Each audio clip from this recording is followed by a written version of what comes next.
जब जीवन में दुख का अंधियारा छाए, मन में सदा श्रद्धा की ज्योत जलाए, विश्वास मन का तुझको पार लगाए, भक्ति भावना श्रद्धा से जो शीश झुकाए,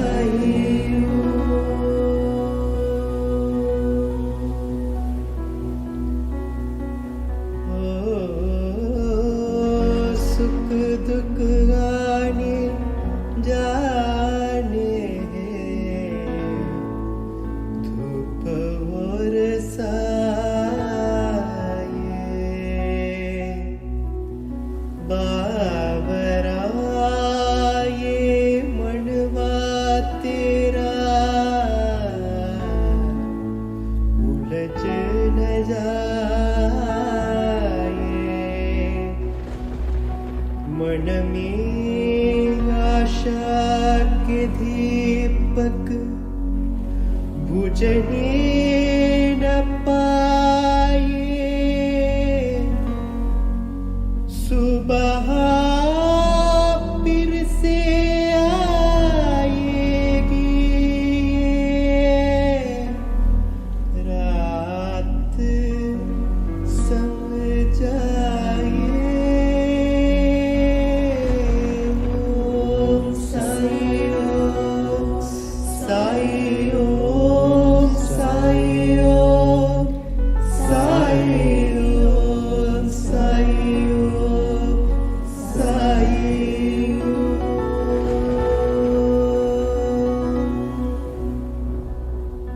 कहते हैं किस्मत जिसको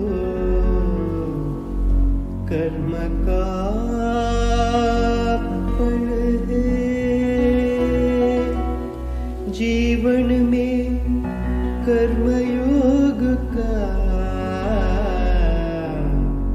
मार्ग ही अटल है, जो कुछ है हाथ में तेरे,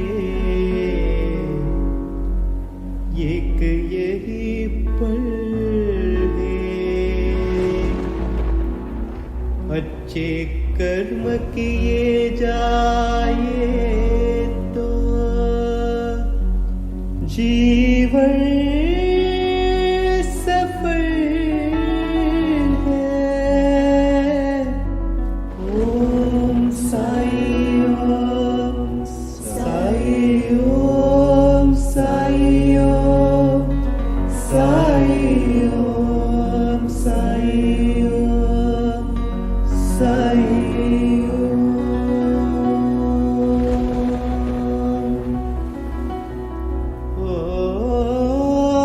जब कठिनाई छाई तू ही याद आया, भटके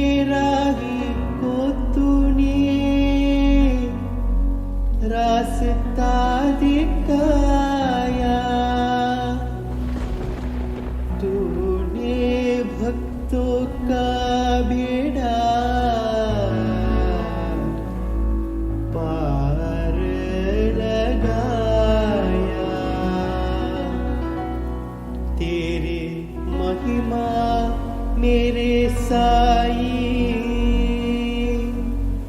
कान जान पाया। ओम साई ओम साई ओम साई ओम साई ओम साई ओम साई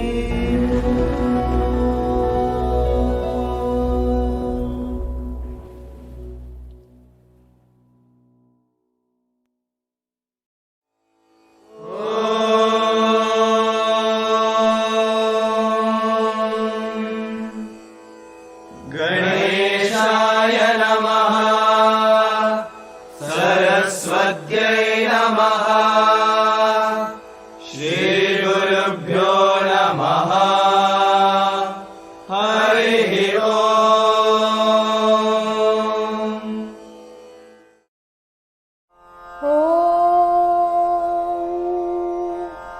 श्रद्धयाग्निः समिध्यते, श्रद्धया विन्दते हविः, श्रद्धां भगस्य मूर्धनि वचसा वेदयामसि। प्रियज्ञ श्रद्धे ददतः, प्रियज्ञ श्रद्धे दिदासतः, प्रियं भोजेषु यज्वसु इदम् उदितं कृधि। यथा देवा असुरेषु श्रद्धामुग्रेषु चक्रिरे, एवं भोजेषु यज्वसु अस्माकमुदितं कृधि। श्रद्धां देवा यजमानाः वायुगोपा उपासते। श्रद्धागुं हृदयया कूत्या, श्रद्धया हूयते हविः।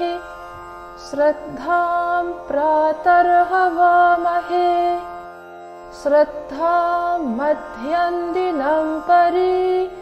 श्रद्धागुं सूर्यस्य निमृचि, श्रद्धे श्रद्धापयेहमा।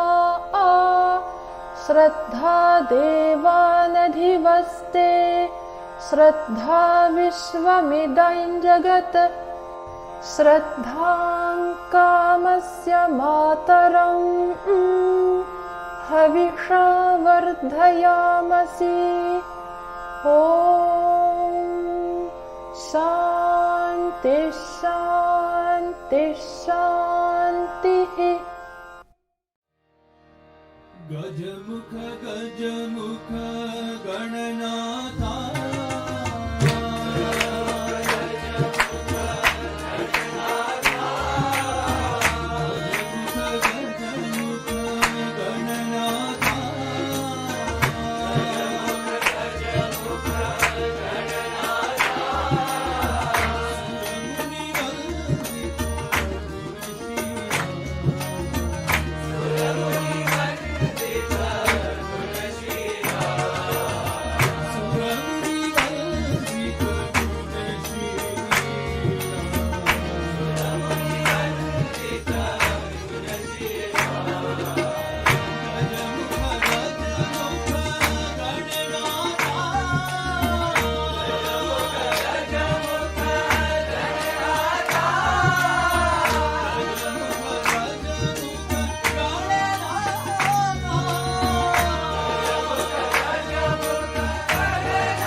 Start.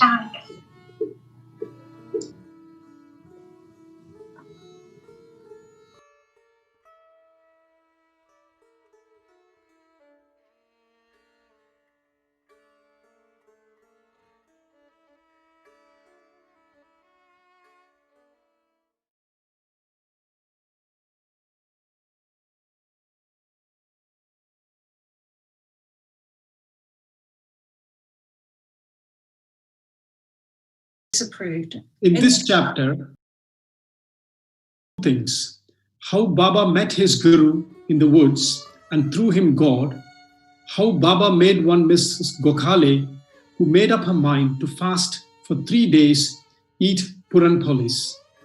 Preliminary.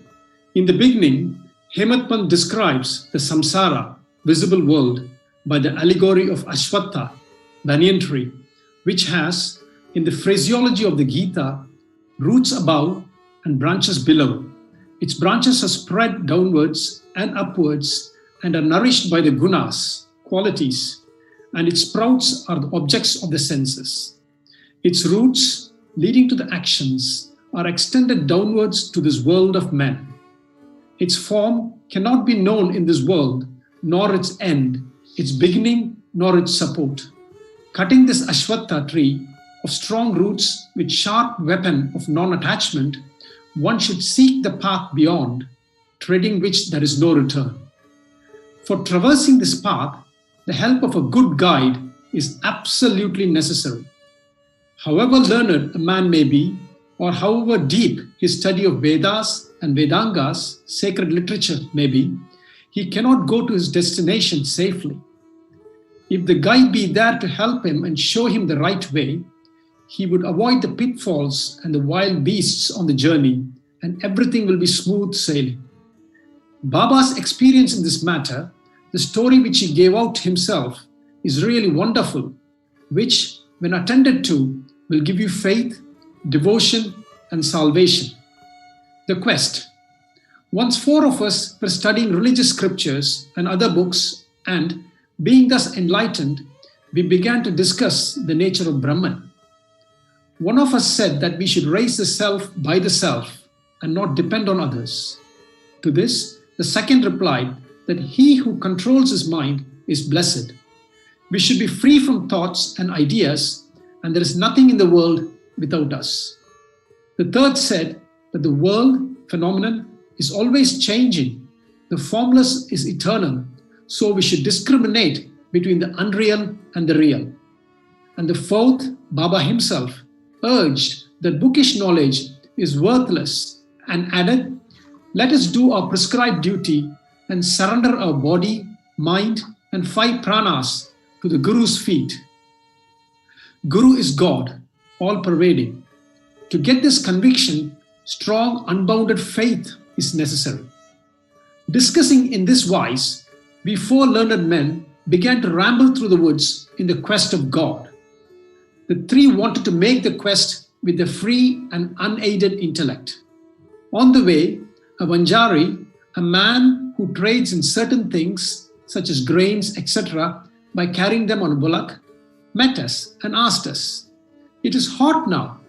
Where and how far are you going?" "To search the woods," we replied. He inquired, "On what quest are you bound?" We gave him an ambiguous and evasive reply. Seeing us rambling aimlessly, he was moved and said, "Without knowing the woods fully, you should not wander at random. If you want to walk through the forest and jungles, you should take a guide with you. Why do you exert yourselves unnecessarily at this sultry noontime? You may not give out to me your secret quest. Still, you can sit down, eat bread, drink water, take rest, and then go. Be always patient at heart." Though he spoke so tenderly, we discarded his request and marched on. We thought that we were self-contained men and needed nobody's help. The woods were vast and trackless. The trees therein grew so close and tall that the sun's rays could not penetrate through them. So we lost our way and wandered here and there for a long time. Ultimately, through sheer good luck, we came back to the place where we started. The Vanjari met us again and said, Relying on your own cleverness, you missed your way.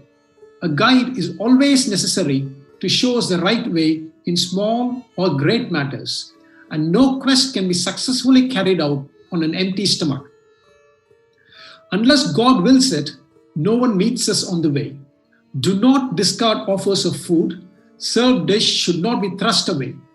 Offers of bread and food should be regarded as auspicious signs of success. Saying this, he again offered us food and asked us to be calm and patient. Again, we did not like this good hospitality and discarded his offer and went away. Without doing any quest and without taking any food, the three began to move out. So obstinate were they. I was hungry and thirsty, and I was moved with the Vanjari's extraordinary love. We thought ourselves very learned, but were quite strangers to the pity and kindness. The Vanjari was a quite illiterate and unqualified fellow and belonged to a low caste. Still, he had love in his heart and asked us to eat the bread. In this way, he who loves others disinterestedly is really enlightened. And I thought acceptance of this hospitality was the best beginning of getting knowledge. So very respectfully, I accepted the loaf of bread offered and ate it and drank water. Then too, the Guru at once came and stood before us. What was the dispute about? He asked, and I told him everything that had happened. Then he said, would you like to come with me? I will show you what you want, but he alone who believes in what I say will be successful. The others did not agree to what he said and left him, but I bowed to him reverently and accepted his dictum. Then he took me to a well, tied my feet with a rope and hung me, head downwards and feet up, from a tree near the well. I was suspended 3 feet above the water, which I could not reach with my hands, nor which could go into my mouth. Suspending me in this manner, he went away, no one knew where.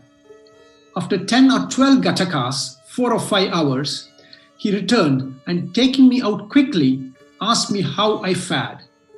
In bliss supreme I was. How can a fool like me describe the joy I experienced? I replied. On hearing my answer, the Guru was much pleased with me, drew me near him, and stroking my body with his hand, kept me with him. He took care of me as tenderly as a mother bird does of her younger ones. He put me into his school. How beautiful it was. Thereafter, I forgot my parents, all my attachment was snapped, and I was liberated easily. I thought I should embrace his neck and remain staring at him always. If his image were not fixed in my pupils, I would like better to be blind. Such was the school. No one who entered it once could return empty-handed. My Guru became my all in all, my home and property, mother and father, everything. All my senses left their places and concentrated themselves in my eyes, and my sight was centered on him. Thus was my Guru the sole object of my meditation, and I was conscious of none else. While meditating on him, my mind and intellect were stunned, and I had thus to keep quiet and bow to him in silence. We think that this description of the topsy-turvy position in the well for 4 or 5 hours should not be taken too literally. For no one can be at ease and feel bliss if he is suspended with a rope head down and feet up in a well for hours together. On the contrary, it might amount to torture. This seems to be a figurative description of the trance or samadhi state. There are 2 sorts of consciousness, sensual and spiritual. When our senses and mind, which are created by God with an outgoing tendency, meet their objects, we get the sensual consciousness, in which we feel pleasure or pain, pure or mixed, but not bliss supreme of happiness. When the senses and the mind are withdrawn from the objects and are given opposite or topsy-turvy direction, when they're introverted and fixed on the self, we get the other, the spiritual consciousness, in which we feel unalloyed joy or bliss which is ineffable. The words, in bliss supreme I was, and how can I describe the joy I felt? So that the Guru put him in a trance and kept him above or aloof from the waters of the restless senses and mind. There are other schools which you see an altogether different spectacle. The disciples go there to seek knowledge and spend the money, time, and labor, but ultimately they have to repent. The Guru there boasts of the secret knowledge and his straightforwardness. He makes a show of his sacredness and holiness, but he is not tender at heart. He speaks a lot and sings his own glory, but his own words do not touch the disciples' heart and they are not convinced. So far as self-realization is concerned, he has none. How can such schools be of any use to the disciples, and how can they be benefited? The master, Guru, mentioned above was of different type. By his grace, realization flashed upon me of itself, without effort or study. I had not to seek anything, but everything became clear to me as broad daylight. The Guru alone knows how the topsy-turvy suspension, with head down and feet up, can give happiness. Among the four, one was a karmata, ritualistic, who only knew how to observe and abstain from certain rites. The second was a jnani, who was puffed up with the pride of knowledge. And the third was a bhakta, who surrendered himself completely to God, believing that he was a sole doer. When they were discussing and arguing, the question of God turned up, and they, depending on the unaided knowledge, went in search of him. Sai, who was the discrimination and dispassion incarnate, was one of the four. Being himself Brahman incarnate, some may ask, why did he mix with them and act foolishly? He did this for attaining the good of the public and setting them an example to follow. Though an incarnation himself, he respected a low Vanjari by accepting his food with the firm belief that food is Brahman, and showed how those who rejected Vanjari's hospitable offer suffered, and how it was impossible to get jnana without a guru. The Shruti, Taittiriya Upanishad, exhorts us to honor and worship mother, father, preceptor, and to study, learn, and teach the sacred scriptures. These are the means of purifying our minds. Unless this purification is effected, self-realization is not possible. Neither the senses nor the mind and intellect reach the self. Modes of proof, such as perception and inference, will not help us in this matter. It is the grace of the Guru that counts. The objects of our life, such as dharma, artha, kama, are attainable with our effort, but the fourth object, moksha, liberation, can only be had with the help of the Guru. In the darbar of Shri Sai, many personalities appear and play the part. Astrologers come and give out their predictions. Princes, noblemen, ordinary and poor men, sannyasis, yogis, songsters, and others come for darshan. Even a Maha comes and, making a johar, his salutation, says this Sai is the Ma-Bap, true parents. Who will do away with our rounds of births and deaths? So many others, such as jugglers, gondalis, the blind and the lame, natpantis, dancers, and others players come and are given suitable reception. Binding his own time, the Vanjari also appeared and played the part assigned to him. Let us now revert to the other story, fasting and Mrs. Gokhale. Baba never fasted himself, nor did he allow others to do so. The mind of the faster is never at ease, and then how could he attain his paramartha, the goal of life? God is not attained on an empty stomach. First, the soul has to be appeased. If there is no moisture of food in the stomach and nutrition, with what eyes should we see God? With what tongue should we describe his greatness? And with what ears should we hear the same? In short, when all our organs get the proper nutrition and are sound, we can practice devotion and other sadhanas to attain God. Therefore, neither fasting nor overeating is good. Moderation in diet is really wholesome both to the body and mind. One Mrs. Gokhale came to Shirdi with an introductory letter from Mrs. Kashibai Kanitkar, a devotee of Baba, to Dada Kelkar. She came to Baba with a determination to sit at Baba's feet, observing a 3-day fast. The day previous, Baba said to Dada Kelkar that he would not allow his children to starve during the Shimga, the holy holidays. color festival the Hindus celebrate every year. And that if they had to starve, why was he there? Next day, when the woman went with Dada Kelkar and sat at Baba's feet, Baba at once said to her, "Where is the necessity of fasting? Go to Dada Bhatt's house, prepare the dish of Puran Polis, wheat rotis with gram flour and jaggery. Feed his children and yourself too." Shimga holidays were on. Mrs. Kelkar was then in her menses and there was nobody to cook in Dada Bhatt's house. So Baba's advice was very timely. Then Mrs. Gokhale had to go to Dada Bhatt's house and prepare the dish as directed. She cooked that day, fed others and herself. What a good story and how beautiful its import. Baba's Sarkar. Baba gave a story of his boyhood as follows.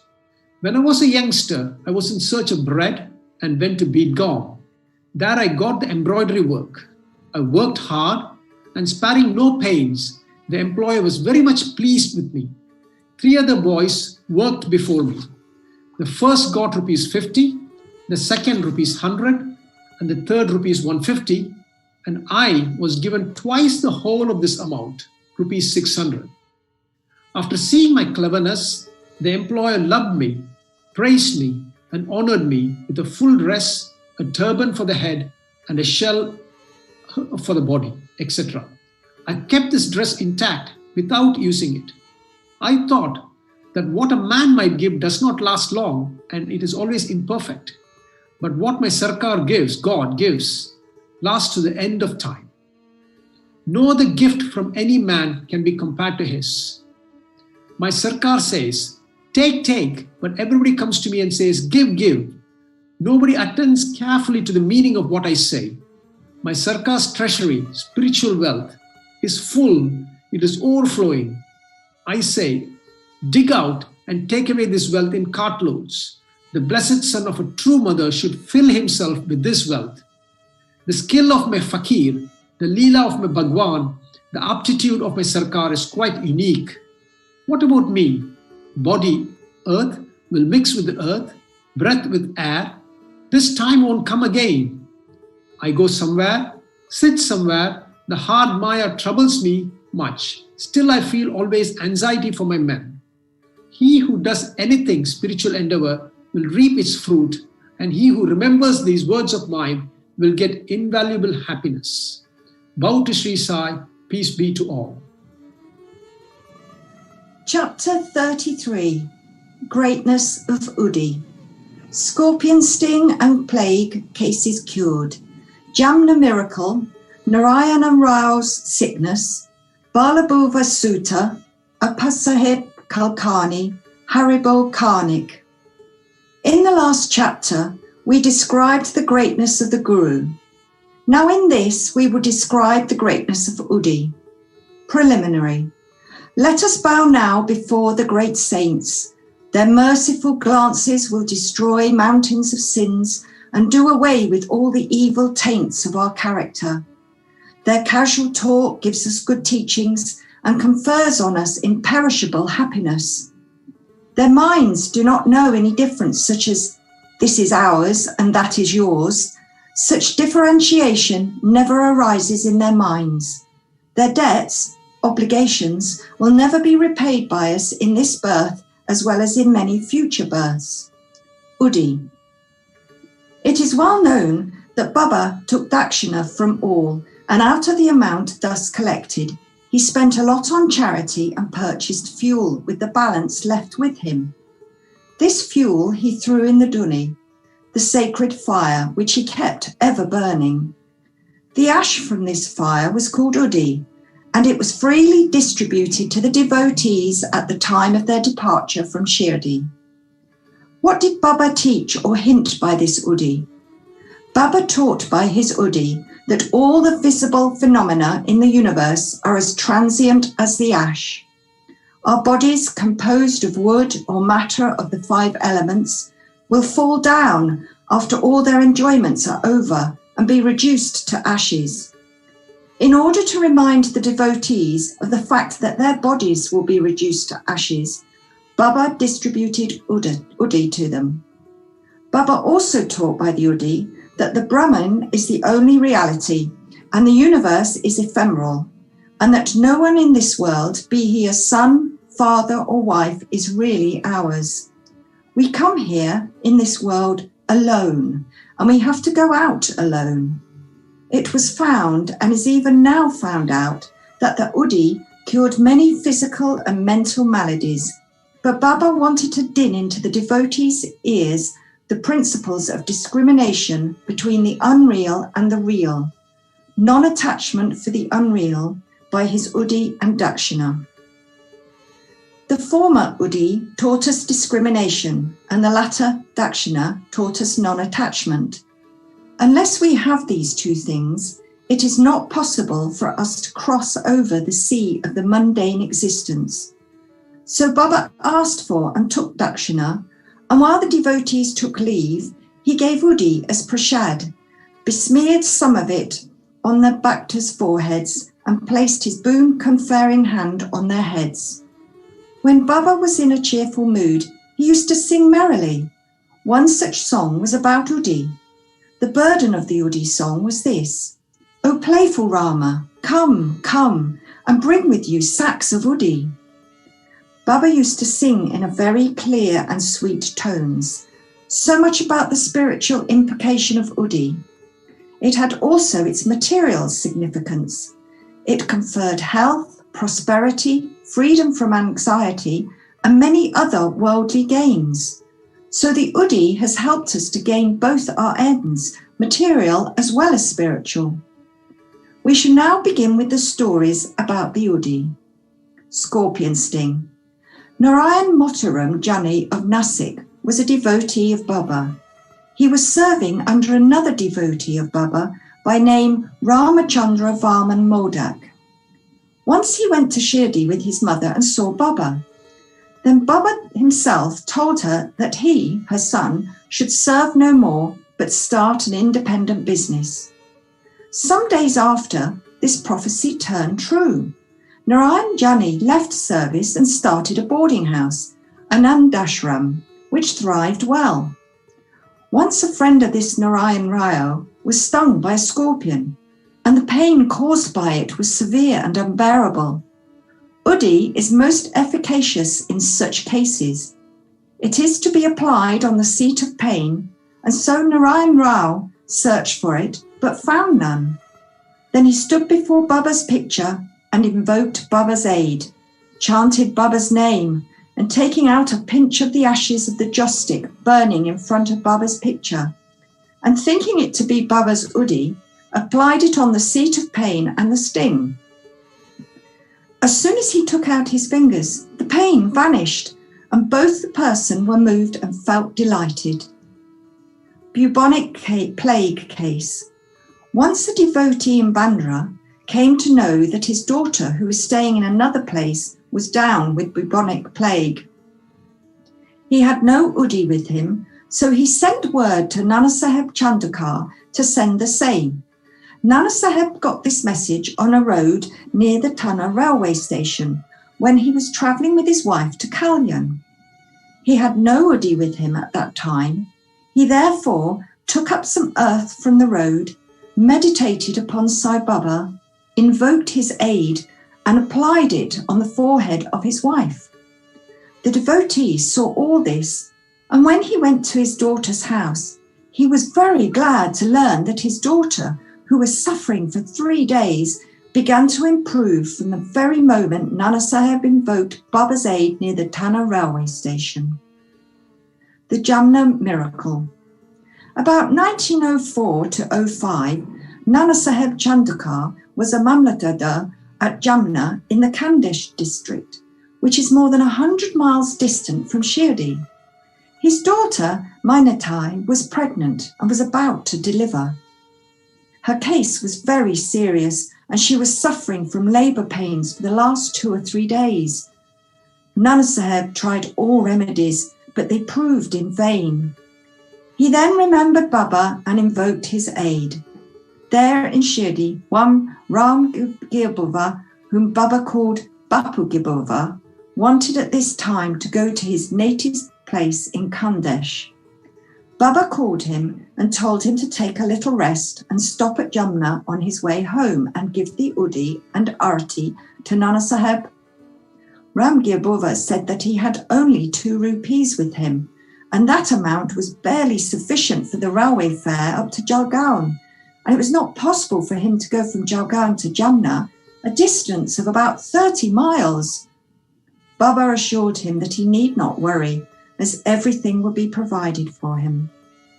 Then Baba asked Shama to write the well-known Arti composed by Madhav Adkar.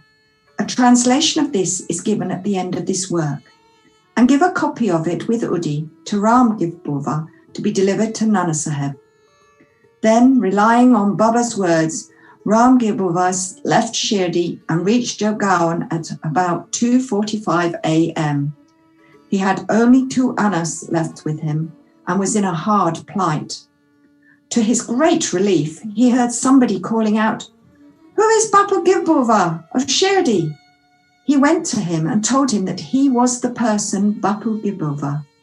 Then the peon, professing to be sent by Nana Sahib, took him out to an excellent tanga with a good pair of horses. They both drove in it. The tanga ran fast, and early in the morning they came to a brooklet. The driver took the horses for watering them, and the peon asked Ramgir Baba to partake of some eatables. On seeing the beard, moustache, and the livery of the peon, Ramgir Baba suspected him to be a Muslim and was unwilling to take any refreshments from him.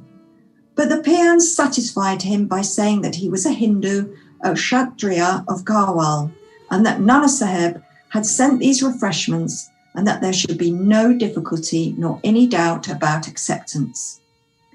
Then both of them took the refreshments and started again. They reached Jamna at dawn.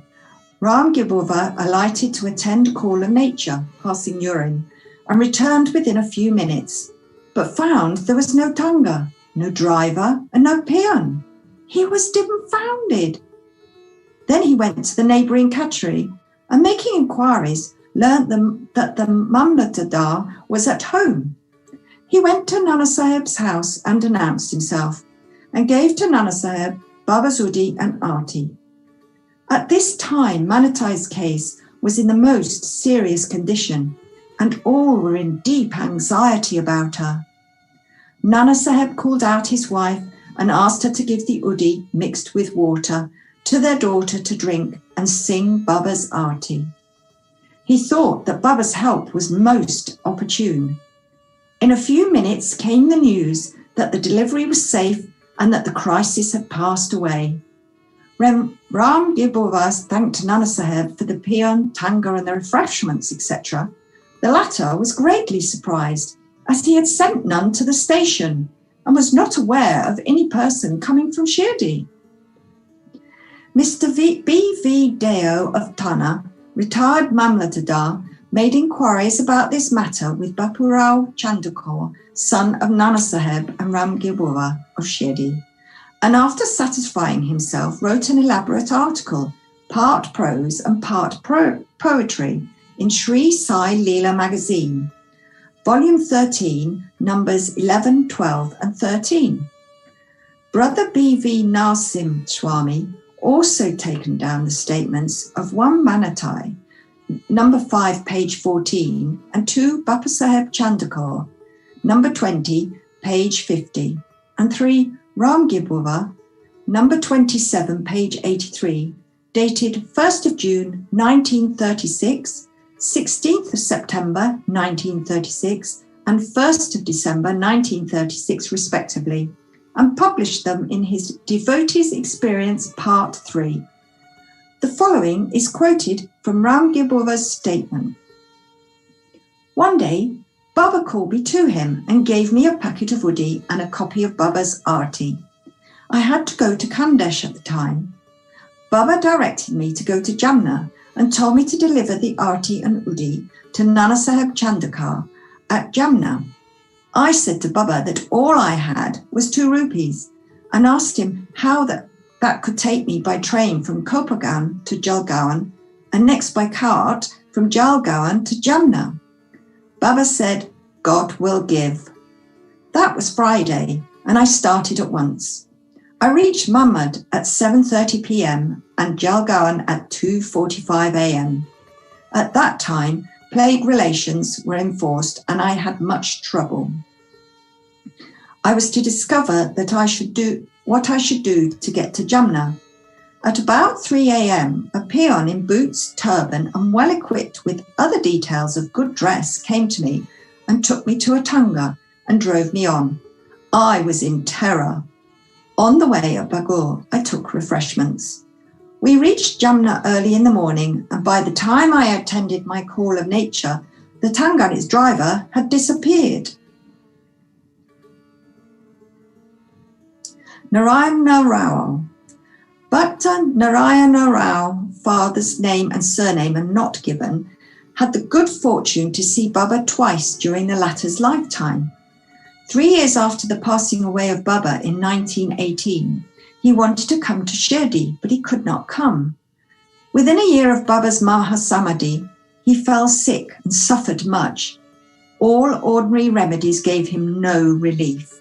So he meditated on Baba day and night. One night, he had a vision in his dream. Baba coming to him through a cellar, comforted him, saying, "Don't be anxious, you will be improving from tomorrow, and within a week you will be on your legs." Narayan Rao got perfectly well within the time mentioned in the vision. Now the point for consideration is this. Was Baba living because he had the body, and was he dead because he left it? No, Baba is ever alive, for he transcends both life and death. He who loved him once wholeheartedly gets response from him at any time and at any place. He is always by our side and will take any form and appear before the devout bhakta and satisfy him. Appasaheb Kulkarni. In 1917, the chance of one Appasaheb Kulkarni came. He was transferred to Tana and began to worship Baba's picture presented to him by Bala Saheb Bhate. In real earnest, he did the worship.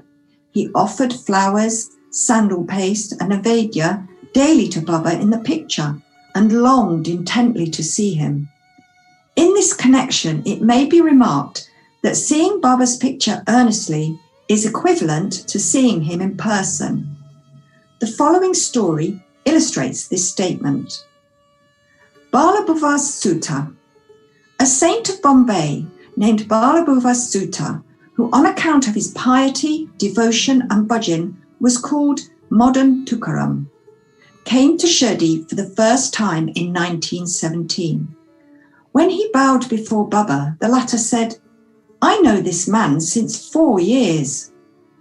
Balabhuvas wondered and thought, how could that be, as this was his first trip to Shirdi?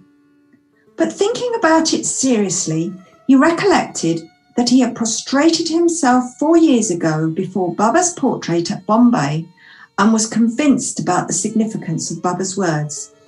He said to himself, how omniscient and all-pervading are the saints, and how kind are they to their bhaktas. I merely bowed to his photo. This fact was noticed by Baba, and in due time he made me realize that seeing his photo is equivalent to seeing him in person. Appasaheb Kulkarni. To return to Appasaheb's story, while he was in Tana, he had to go on tour to Bhiwandi and was not expected to return within a week. In his absence, the following wonderful thing took place on the third day. At noon, a fakir turned up at Appasaheb's house. His features resembled exactly those of Baba's photo. Mrs. Kulkarni and the children all asked him whether he was Sai Baba of Shirdi.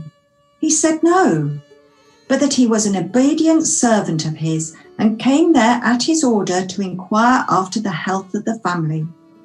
Then he asked for dakshina. The lady gave him a rupee. He gave her a small packet of udi and asked her to keep this in the shrine along with the photo for worship. Then he left the house and went away. Now hear the wonderful leela of Sai.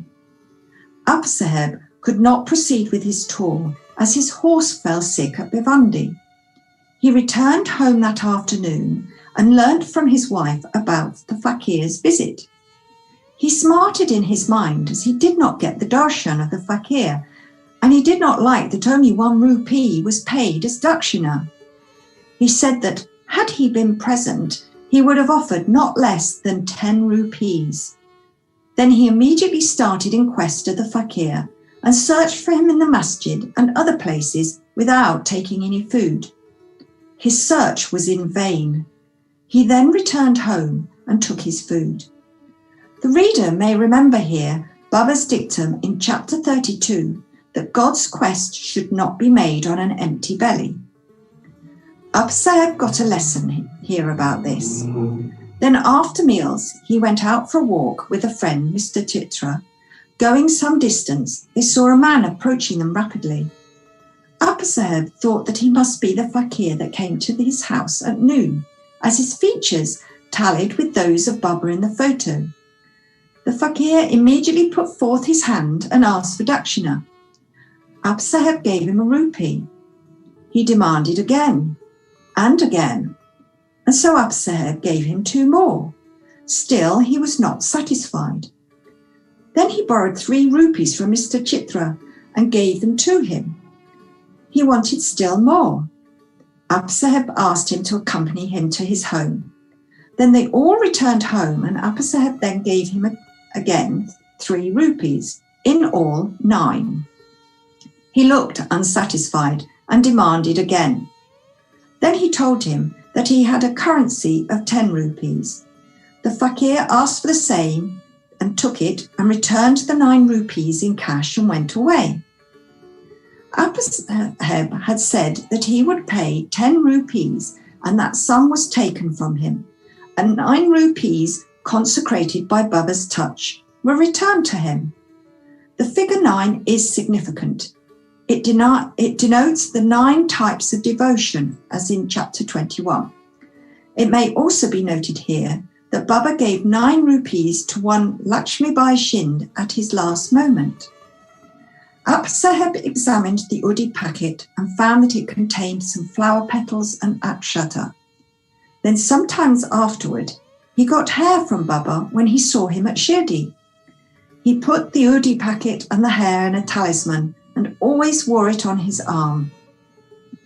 Saheb realized the power of the Udi.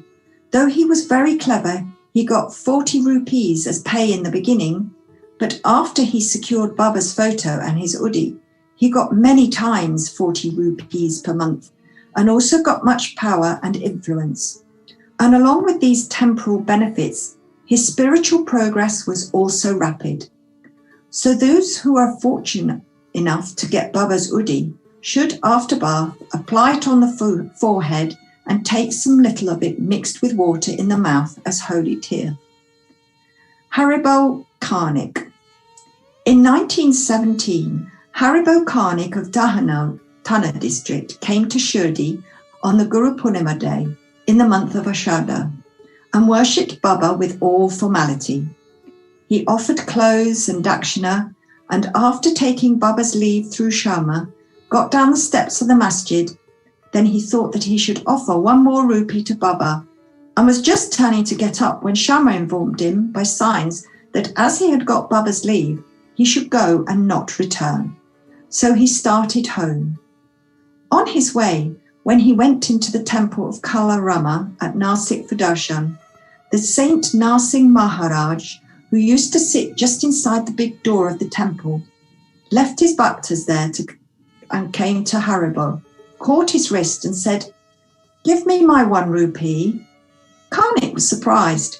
He paid the rupee most willingly and thought that Sai Baba recovered the rupee, which he intended in his mind to give through Saint Narsingh Maharaj. This shows how the saints work in unison. This story illustrates the fact that all saints are one and shows how they work in unison. Bow Shirdi Sai, peace be to all.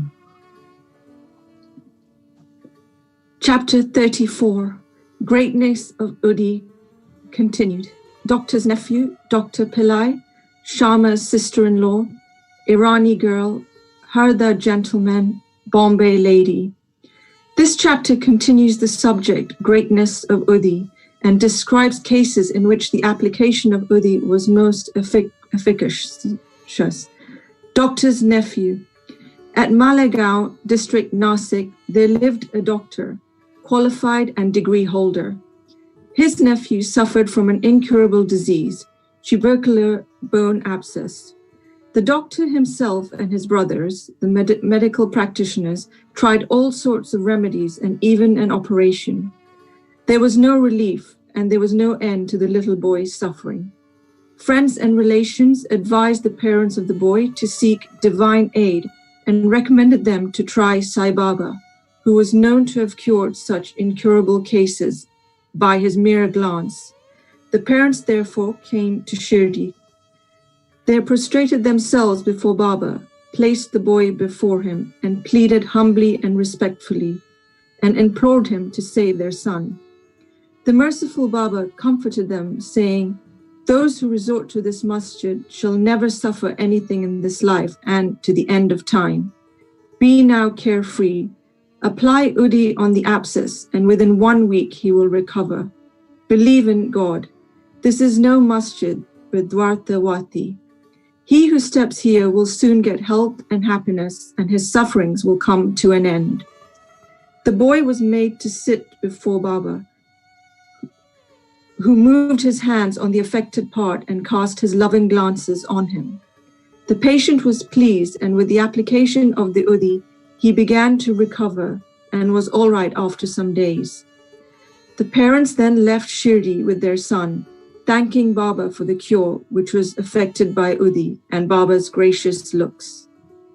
After knowing this, the doctor, the uncle of the boy, became wonderstruck and desired to see Baba while he was on his way to Bombay for some business.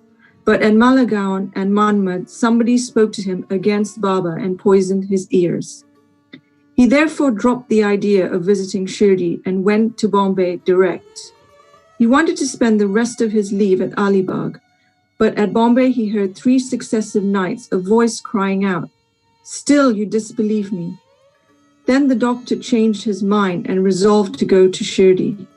He had to attend in Bombay to a case of infectious fever, which showed no signs of abatement soon.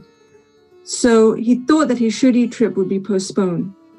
He, however, proposed a test in his mind and said, "If the patient gets all right today, I start for Shirdi tomorrow." The wonder is that exactly at the time when the determination was taken, the fever began to abate and the temperature became normal. Then he went to Shirdi as per his determination, took Baba's darshan and prostrated himself before him. Baba gave him such experiences that he became his devotee. He stayed there for 4 days and returned home with Baba's Udi and blessings. Within a fortnight, he was transferred on promotion to Bijapur. His nephew's case gave him an opportunity for seeing Baba, and this visit engendered him a never-failing love for the saint's feet. Dr. Pillai. One Dr. Pillai was an intimate bhakta of Baba. He was much liked by Baba, who always called him Pao, brother. Baba talked with him off and on and consulted him in all matters and wanted him always at his side. This Pillai suffered once very, very badly from guinea worms. He said to Kaka Sahib Dikshit, "The pain is most excruciating and unbearable. I prefer death to it. This pain I know is for repaying past karma, but go to Baba and tell him to stop the pain and transfer the working of my past karma to 10 future births of mine." Mr. Dikshit went to Baba and told him his request. Then Baba, being moved by his request, said to Dikshit, "Tell him to be fearless. Why should he suffer for 10 births? In 10 days he can work out the sufferings and consequences of his past karma. While I'm here to give him temporal and spiritual welfare, why should he pray for death? Bring him here on somebody's back and let us work and finish his sufferings once for all." The doctor was brought in that condition and was seated on Baba's right side, where Fakir Baba always sat. Baba gave his bolster and said, "Lie calmly here and be at ease. The true remedy is that the result of past actions has to be suffered and got over. Our karma is the cause of our happiness and sorrow. Therefore, put up with whatever comes to you. Allah, God, is the sole dispenser and protector. Always think of Him. He will take care of you. Surrender to His feet with body, mind, wealth, and speech, i.e. completely, and then see what He does." Dr. Pillai said in return that Nana Sahib had put a bandage over the leg, but he found no relief. "Nana is a fool," replied Baba. "Take off that bandage or else you will die. Now a crow will come and peck you, and then you will recover." While this conversation was going on, one Abdul, who always cleaned the masjid and trimmed the lamps, turned up. While he was attending to his work of training, his foot accidentally fell upon the stretched leg of Dr. Pillai. The leg was already swollen, and when Abdul's foot fell upon it and pressed it, all the 7 guinea worms were squeezed out at once. The pain was unbearable, and Dr. Pillai bawled out loudly. After some time, he calmed down and began to sing and cry alternately. Then Pillai inquired when the crow was coming and peeking. Baba said, "Did you not see the crow? He won't come again. Abdul was the crow. Now go and rest yourself in the wada, and you will soon be all right." By application of the udi and by taking it in the stomach with water and without taking any other treatment or medicine, the disease was completely cured in 10 days, as predicted by Baba. Sharma's sister-in-law. Sharma's younger brother, Bapaji, was staying near Sawal Well. Once his wife was attacked with bubonic plague. She had high fever and 2 buboes in her groins. Bapaji rushed to Sharma at Shirdi and asked him to come and help. Sharma was frightened, but according to his wont, he went to Baba, prostrated himself before him, invoked his aid, and requested him to cure the case. He also asked his permission to go to his brother's house. Then Baba said, "Don't go there at this late hour, night. Send her udi. Why care for the fever and buboes? God is our Father and Master. She will be all right easily. Do not go now, but go there in the morning and return immediately." Sharma had full faith in Baba's udi. It was sent with Bapaji. It was applied on the buboes, and some of it was mixed with water and was given to the patient for drinking. No sooner was it taken in than perspiration set in profusely. The fever abated, and the patient had a good sleep. Next morning, Bapaji was surprised to see his wife all right and refreshed with no fever and buboes. When Sharma went there next morning with Baba's permission, he was also surprised to see her at the hearth and preparing tea. On questioning his brother, he learned that Baba's udi cured her completely in one night. Then Sharma realized the significance of Baba's words, "Go there in the morning and return immediately." After taking tea, Sharma returned and after saluting Baba said, "Deva, what is this play of yours? You first raise a storm and make us restless, and then calm it down and ease us." Baba replied, "You see, mysterious is the path of action. Though I do nothing, they hold me responsible for the actions which take place on account of adrista, destiny. I am only their witness. The Lord is the sole doer and inspirer. He is also most merciful. Neither I am God nor Lord. I am his obedient servant and remember him often.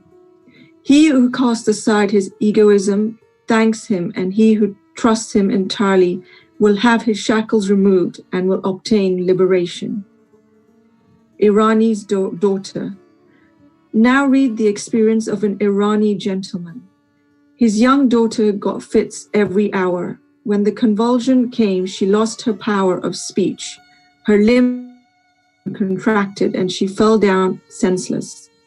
No remedy gave her any relief. Some friend recommended Baba's Udi to her father and asked him to get it from Kaka Sahib Dikshit at Ville Parle, a suburb of Bombay. Then the Irani gentleman got the Udi and gave it mixed with water to his daughter daily for drinking. In the beginning, the convulsions, which were coming on hourly, came every 7 hours, and after a few days, the daughter recovered completely. Harda gentleman. An old gentleman of Harda CP was suffering from a stone in his bladder. Such stones are generally removed by surgical operations, and people recommended him to undergo one. He was old and weak, lacked strength of mind, and could not think of submitting himself to surgical treatment. His suffering was soon to end in another way. The Inamdar city officer of that town happened to come there at this time. He was a devotee of Baba and had always a stock of Udi with him. On the recommendation of friends, his son got some Udi from and mixing it with water, gave it to his old father to drink. Within 5 minutes, the Udi was assimilated, the stone was dissolved and came out through his urine, and the old man was soon relieved. Bombay lady. A woman of the Kayashta Prabhu caste in Bombay always suffered terrible pain at her delivery. She was very much frightened each time she became pregnant and did not know what to do. Sri Rama Maruti of Kalyan, who was a devotee of Baba, advised her husband to take her to Shirdi for a painless delivery.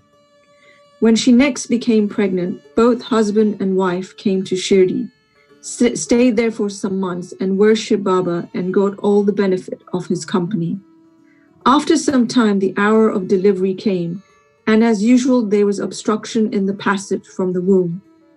She began to suffer labor pains, did not know what to do, but began to pray to Baba for relief.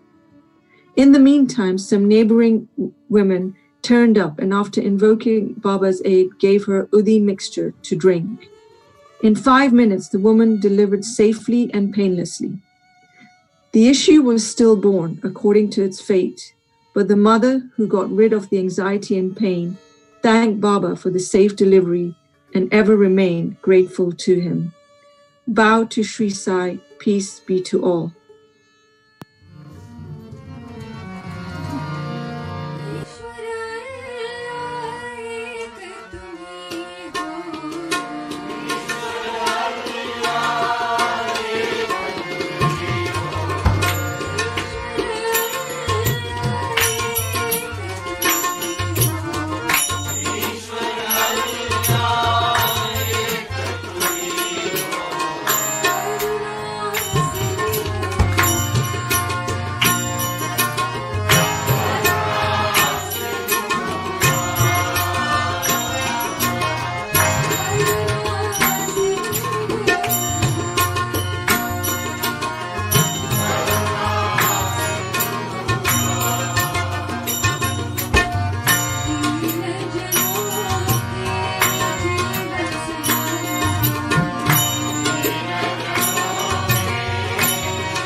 Start.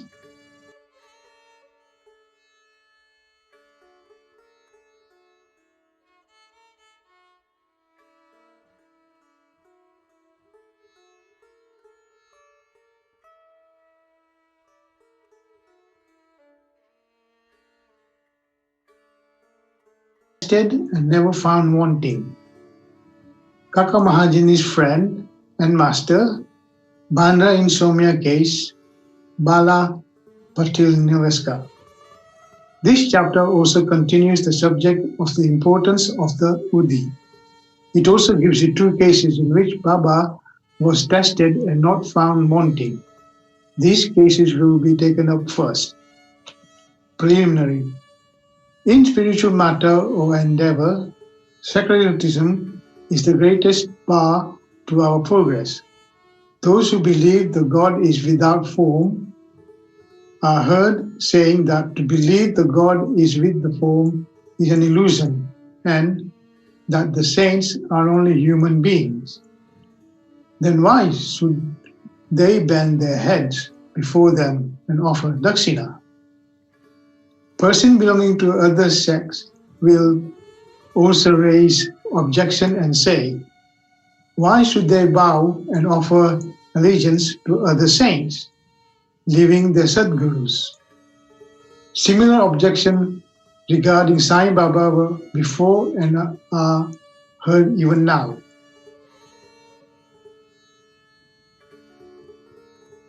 Some said that when they went to Shirdi, Baba asked for dakshina from them. Is it good that saints should collect money in this fashion? If they do so, where is their sainthood? But there are many instances where man went to Shirdi to scoff, but remained there to pray. Two such instances are given below. Kaka Mahajani's friend.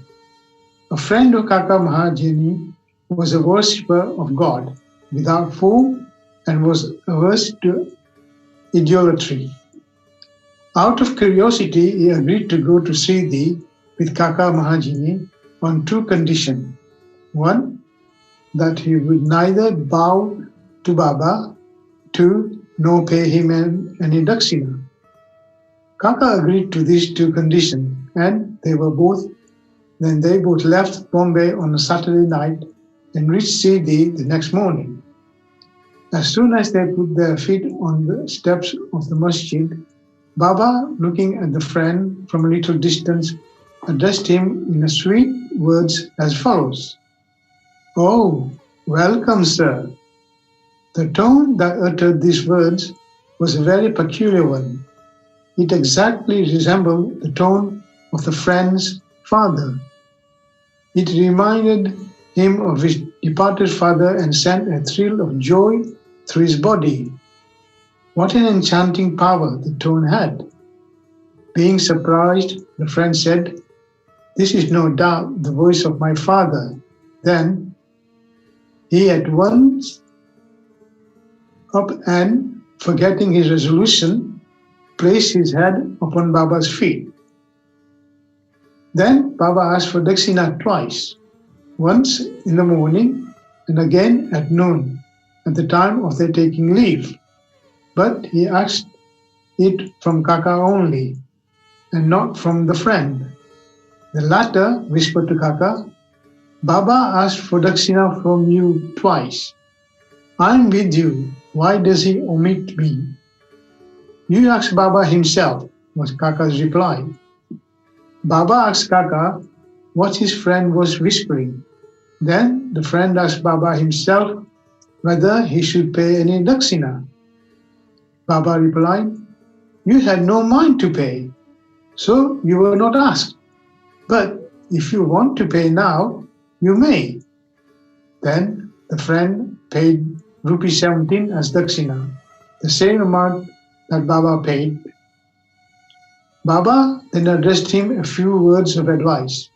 "You do away, destroy the talisman sense of difference between us, that we can see and meet each other face to face. Then Baba allowed them to depart.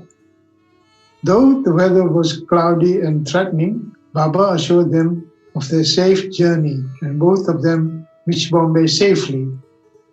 When he reached home and opened the door and windows of his house, he found 2 sparrows fallen dead on the ground, and the one just flying out through a window.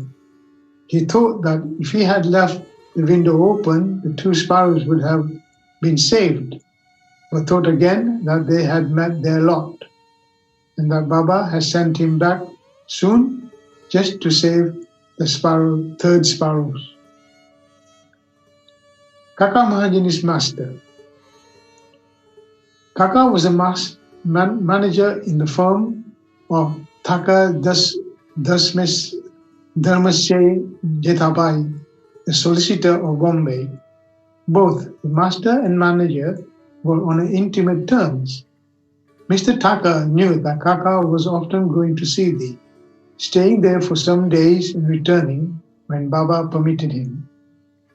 Out of curiosity and just to test Baba, Mr. Thaka decided to go to Shirdi with him. With Kaka during Simga holidays. As Kaka's return was uncertain, he took another man with him as an associate. The 3 started together, and Kaka bought 2 seeds of raisins, dried grapes with seed, on the way for presentation to Baba. They reached Shirdi in due time and went to the masjid for darshan. Then Baba Sahib Thakhad was there. Mr. Thaka asked him why he came there. For darshan, Thakhad replied. Mr. Thaka asked if miracle took place there. Thakhad replied that to see miracle was not his attitude, but the earnest intention of the bhaktas were satisfied here. Then Kaka prostrated himself before Baba and offered the raisins to him. Baba ordered them to distributed, but Thaka got a few of them. He did not like the raisins, and he was advised by his doctor not to eat them without washing and cleaning them. So he was in a fix. He did not like to eat them, nor could he reject them. To keep up formalities, he put them into his mouth, but did not know what to do with the seeds.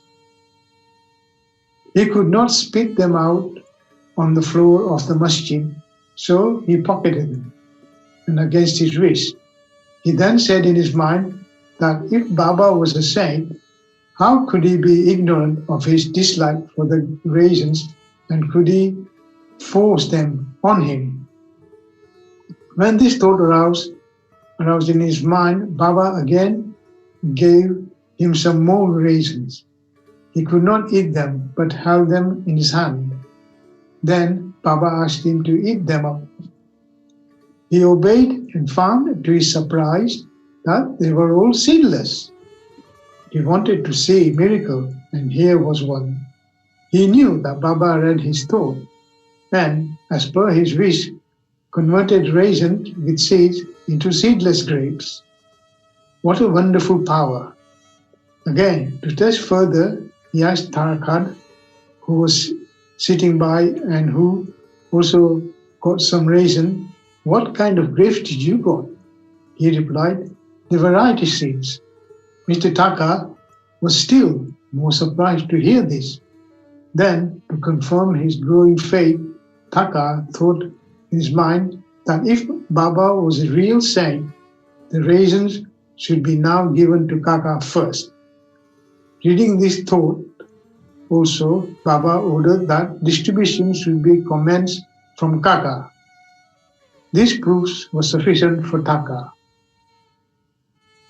Then Sama introduced Mr. Thaka as the master of Kaka, upon which Baba said, how could he be his master? He had got a different master altogether. Kaka appreciated this reply. Forgetting his resolve, Kaka saluted Baba and returned to the Vada.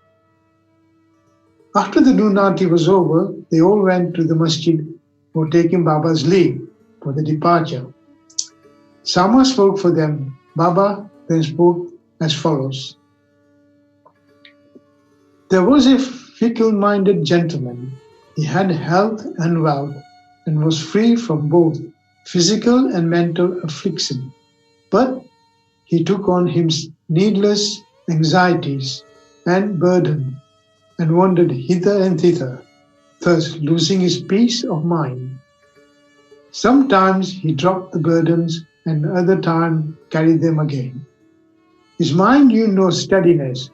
Seeing his state, I took pity on him and said, "Now, please keep your faith on any one place, point you like.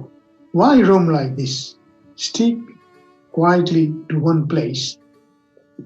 Thaka at once came to know that was an exact description of himself. He wished that Kaka should also return with him, but no one expected that Kaka would be allowed to leave Shirdi so soon. Baba also read this thought to his permit and permitted Kaka to return with his master. Taka got one more proof of Baba's capacity to read another mind. Then Baba asked Kaka for rupee 15 as dakshina and received it. To Kaka he said, "If I take 1 rupee as dakshina from anybody, I have to return it tenfold to him. I never take anything gratis. I never ask anyone indiscriminately. I only ask and take from him whom the fakir, my guru, pointed out. If anyone is indebted formally to the fakir, money is received from him. The donor gives, that is, sows his seed only to reap a rich harvest in future. Wealth should be the means to work out dharma. If it is used for personal enjoyment, it is wasted. Unless you have given it before, you do not get it now. So, the best way to receive is to give. The giving of dakshina advances vairagya, non-attachment, and thereby bhakti and gnana. Give one and receive tenfold. On hearing these words, Mr. Thaka himself gave rupees 15 in Baba's hand, forgetting his resolve not to do so. He thought he did well in coming to Shirdi, as all his doubts were solved and he learned so much. Baba's skill in handling such cases was unique. Though he did all those things, he was totally non-attached to them. Whether anybody saluted him or not, or whether anybody gave him dakshina or not, it was the same to him. None he disrespected. He felt no pleasure because he was worshipped and no pain because he was disregarded.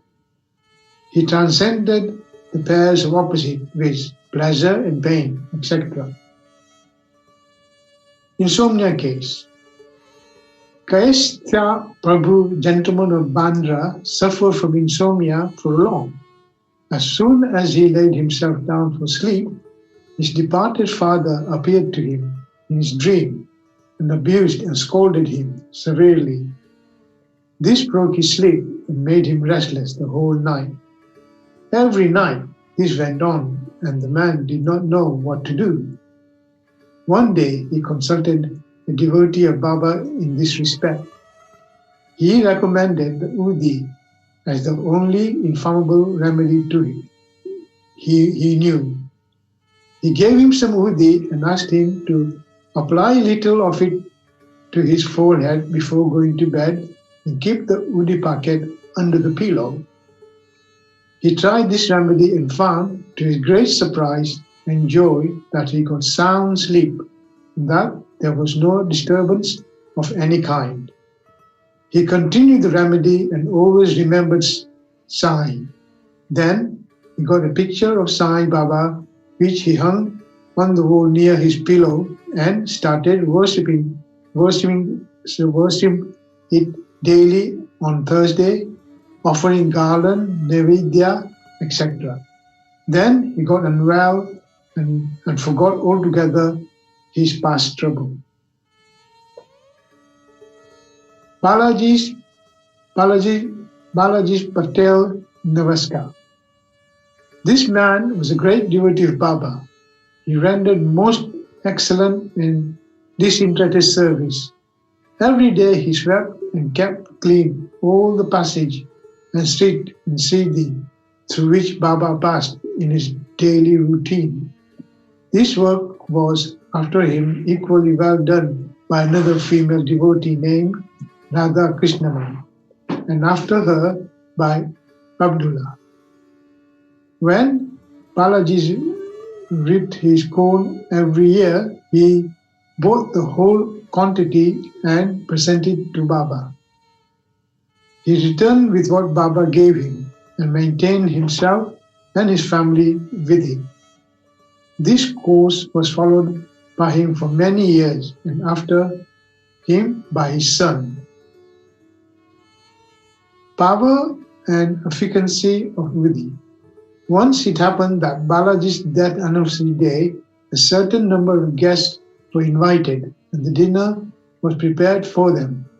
But at the dinner time, it was found thrice the number of people invited had turned up. Mrs. Navaskar was in a fix. She thought that the food would not suffice for the people assembled and that if it fell short, the honor of the family would be at stake. Her mother-in-law comforted her by saying, "Don't be afraid. It is not ours, but Sai's food. Cover every vessel with cloth, putting some Vidhi in it, and serve from the same without opening it. Sai will save us from ignominy." She did as she was advised, and it was found to their surprise and joy that not only did the food suffice for all, but plenty of remained after serving. As one feels intently, so he realizes accordingly, was proved in this case. Sai appearing as serpent. Once Raghu Patil of Shirdi went to Balaji Patil at Neways. That evening he found a serpent entered the cowshed hissing. All the cattle were afraid and began to move. The inmate of the house were frightened, but Balaji thought that it was Sai, who appeared in his house as a serpent. Without being afraid in the least, he brought a cup of milk and placing it before the serpent and said, "Baba, why do you hiss and make noise? Do you want to frighten us? Take this cup of milk and drink. Drink it with a calm mind." Saying this, he sat close by, unperturbed. The other members were frightened and did not know what to do. In a short time, the serpent disappeared. Nobody knew where it went. It was found, though a search was made in the cowshed. Balaji had two wives and some children. They sometime went to Shirdi from Newas for taking Baba's darshan. Then Baba bought sari and other clothes, which were given to them with his blessing. Bow to Sri Sai, peace to be all.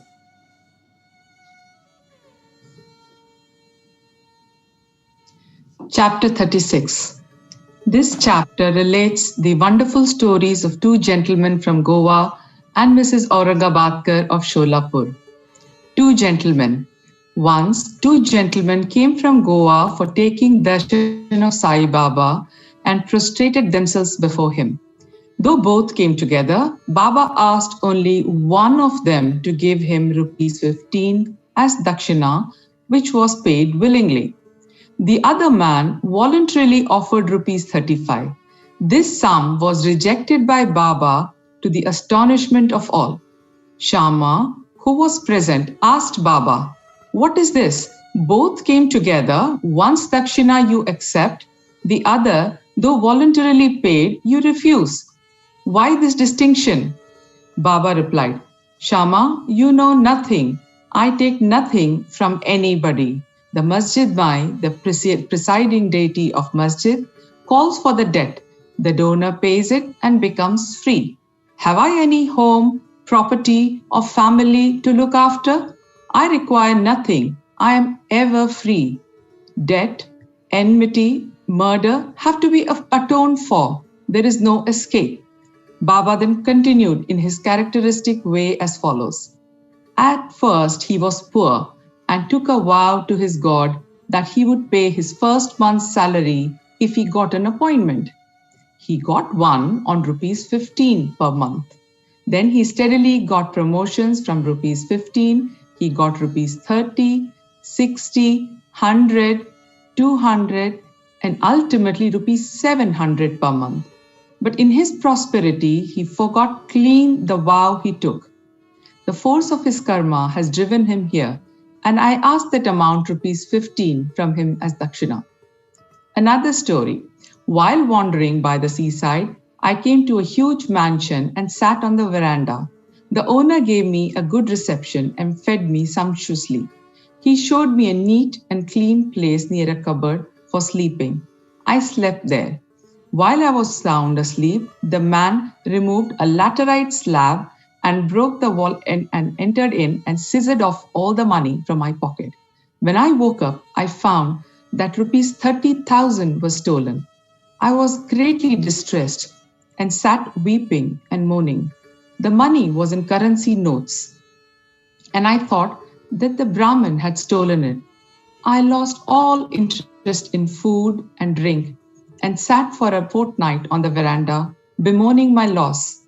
After the fortnight was over, a fakir saw me crying and made inquiries regarding the cause of my sorrow. I told him everything. He said, "If you act according to my bidding, you will recover your money. Go to a fakir. I shall give his whereabouts. Surrender yourself to him. He will get back your money, and in the meanwhile, give up your favorite food till you recover your money."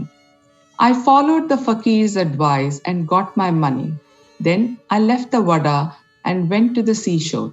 There was a steamer, but I could not get into it as it was crowded. There, a good-natured peon interceded for me and I got in luckily. That brought me to another shore where I caught a train and came to Masjid Mai. The story finished and Baba asked Shama to take the guests and arrange for their feeding. Then Shama took them home and fed them.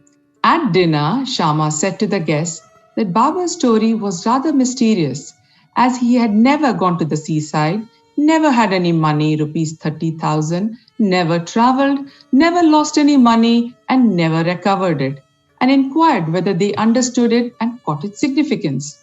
The guests were deeply moved and were shedding in tears. In a choking voice, they said that Baba was omniscient, infinite, the one Parabrahma without a second. The story he gave out is exactly our story. What he spoke has already taken place in our case. How he knew this is a wonder of wonders. We shall give all the details after the meals. Then after the meals, while they were chewing betel leaves, the guests began to tell their stories. One of them said, "A hill station on the Ghats is my native place. I went to Goa to earn my living by securing a job. I took a vow to God Datta that if I got any service, I would offer him my first month's salary. By his grace, I got an appointment of rupees 15, and then I got promotions as described by Baba. I did forget all about my vow. Baba has just reminded me of it in this way and recovered rupees 15 from me. It is not dakshina as one may think it to be, but a repayment of old debt and fulfillment of long forgotten vow. Moral: Baba never, in fact, actually begged any money, nor allowed his bhaktas to beg. He regarded money as a danger or bar to spiritual progress and did not allow his bhaktas to fall to its clutches. Bhagat Malsapati is an instant on this point. He was very poor and could hardly make both ends meet. Baba never allowed him to make any money, nor gave him anything from the dakshina amount. Once a kind and liberal merchant named Hansaraj gave a large amount of money to Malsapati in Baba's presence, but Baba did not allow him to accept it. Then the second guest began his tale. My Brahmin cook was serving me faithfully for 35 years. Unfortunately, he fell into bad ways, his mind changed, and he robbed me of my treasure. By removing a laterite slab from my wall where my cupboard is fixed, he came in while we were all asleep and carried away all my accumulated wealth, rupees 30,000 in currency notes. I know not how Baba mentioned the exact amount. I sat crying day and night. My inquiries came to nothing. I spent a fortnight in great anxiety. As I sat on the veranda, sad and dejected, a passing fakir noted my condition and inquired of its cause, and I told him all about it. He told me that an Avalya by name Sai lives in Shirdi, Kopargaon Taluka. Make a vow to him and give up any food that you like the best, and say to him mentally that I have given up eating and the food till I take your darshan. Then I took the vow and gave up eating rice and said, Baba, I will eat it after recovering my property and after taking your darshan.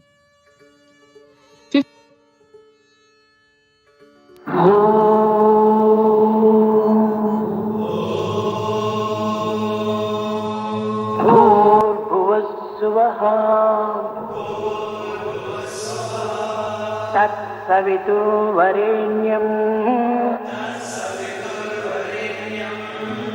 भर्गो देवस्य धीमहि धियो यो नः प्रचोदयात्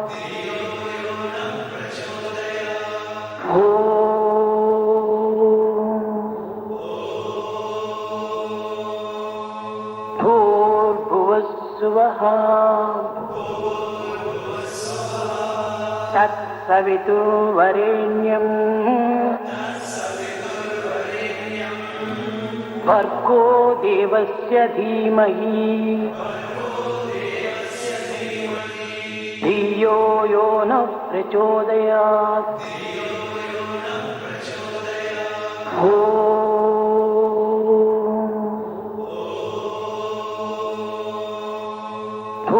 भूर्भुवस्सुवः तत्सवितुर्वरेण्यम् भर्गो देवस्य धीमहि धियो यो नः प्रचोदयात्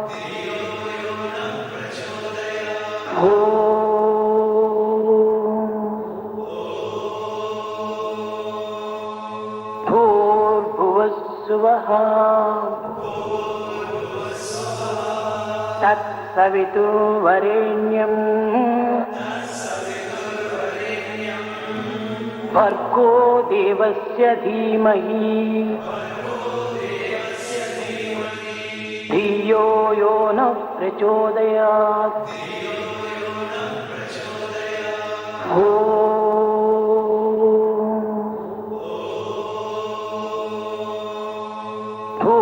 भूर्भुवस्सुवः तत्सवितुर्वरेण्यम् भर्गो देवस्य धीमहि धियो यो नः प्रचोदयात् भूर्भुवस्सुवः Bhuvassuvaha Tat Savitu Varenyam Bhargo Devasya Dhimahi Dhiyo Yo Na Prachodayat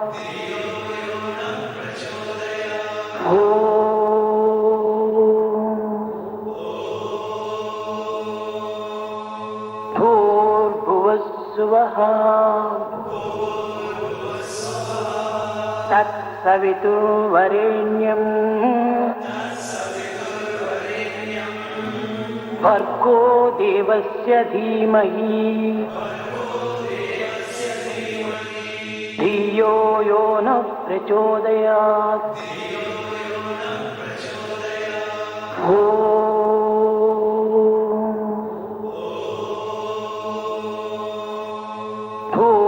Bhuvassuvaha Tat Savitu Varenyam Bhargo Devasya Dhimahi Dhiyo Yo Na Prachodayat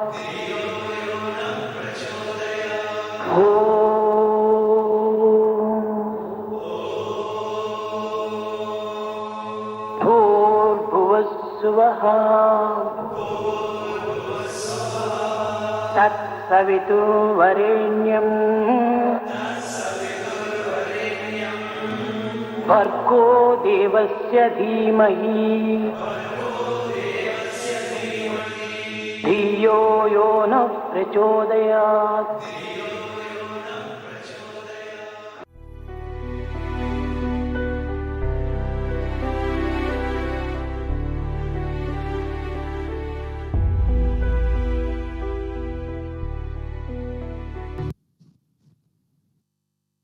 15 days passed after this. The Brahmin of his own accord came to me, returned my money and apologized, saying, I went mad and acted thus.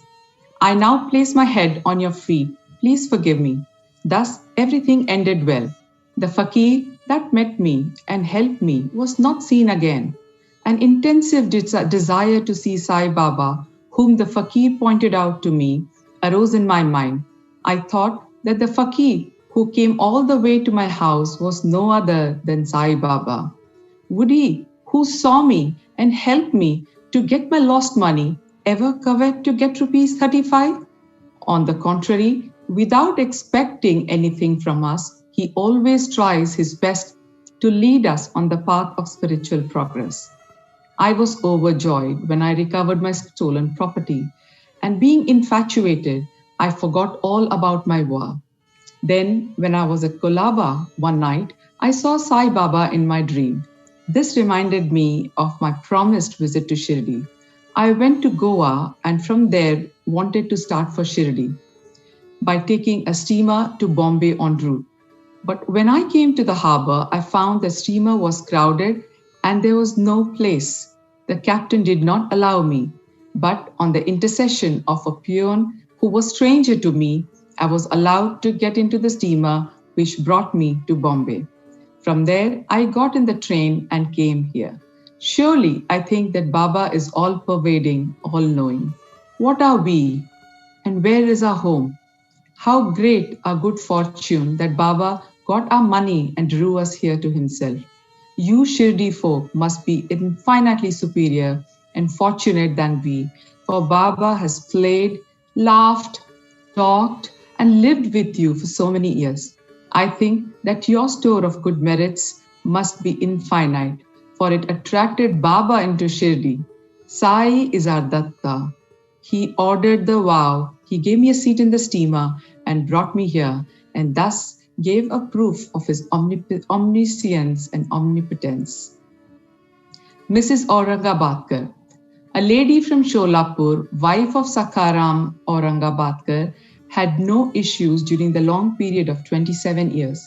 She had made a number of vows of gods and goddesses for an issue, but was not successful.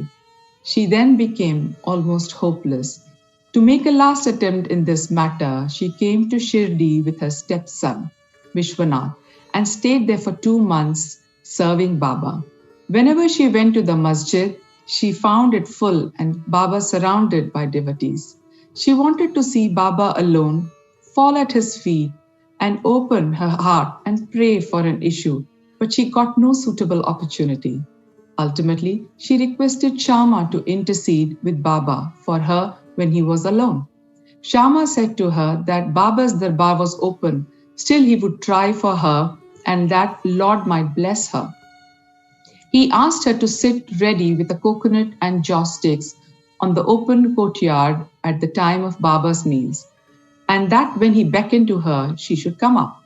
One day after the dinner, Shyama was rubbing Baba's wet hands with a towel when the latter pinched Shyama's cheek.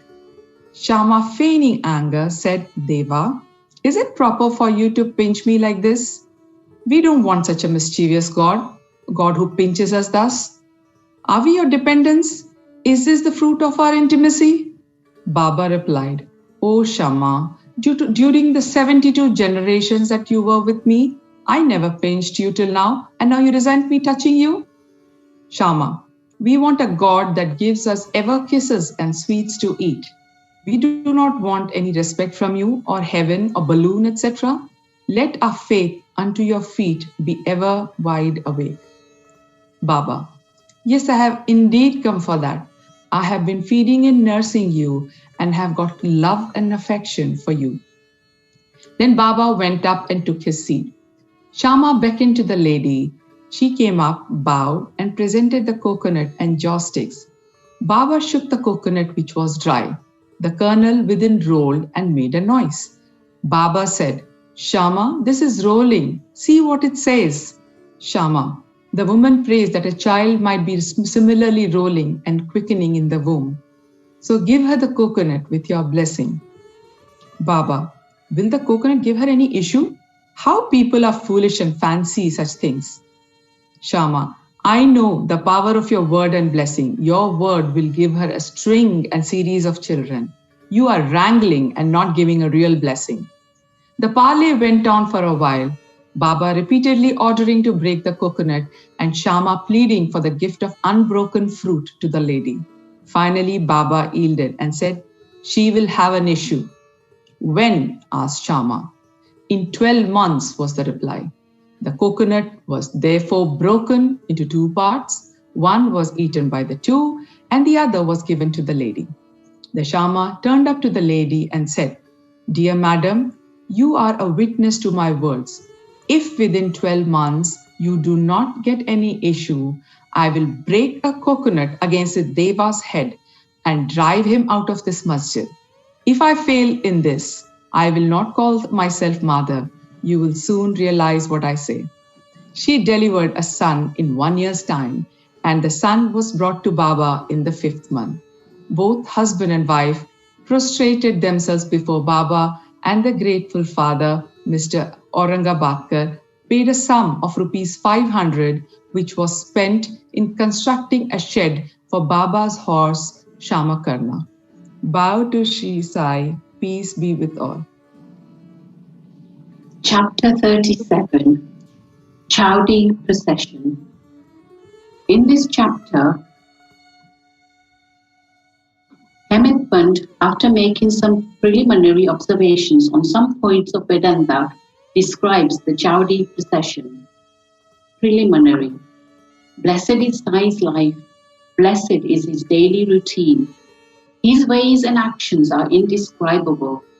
Sometimes he was intoxicated with Brahmanan, divine joy, and at other times content with self-knowledge.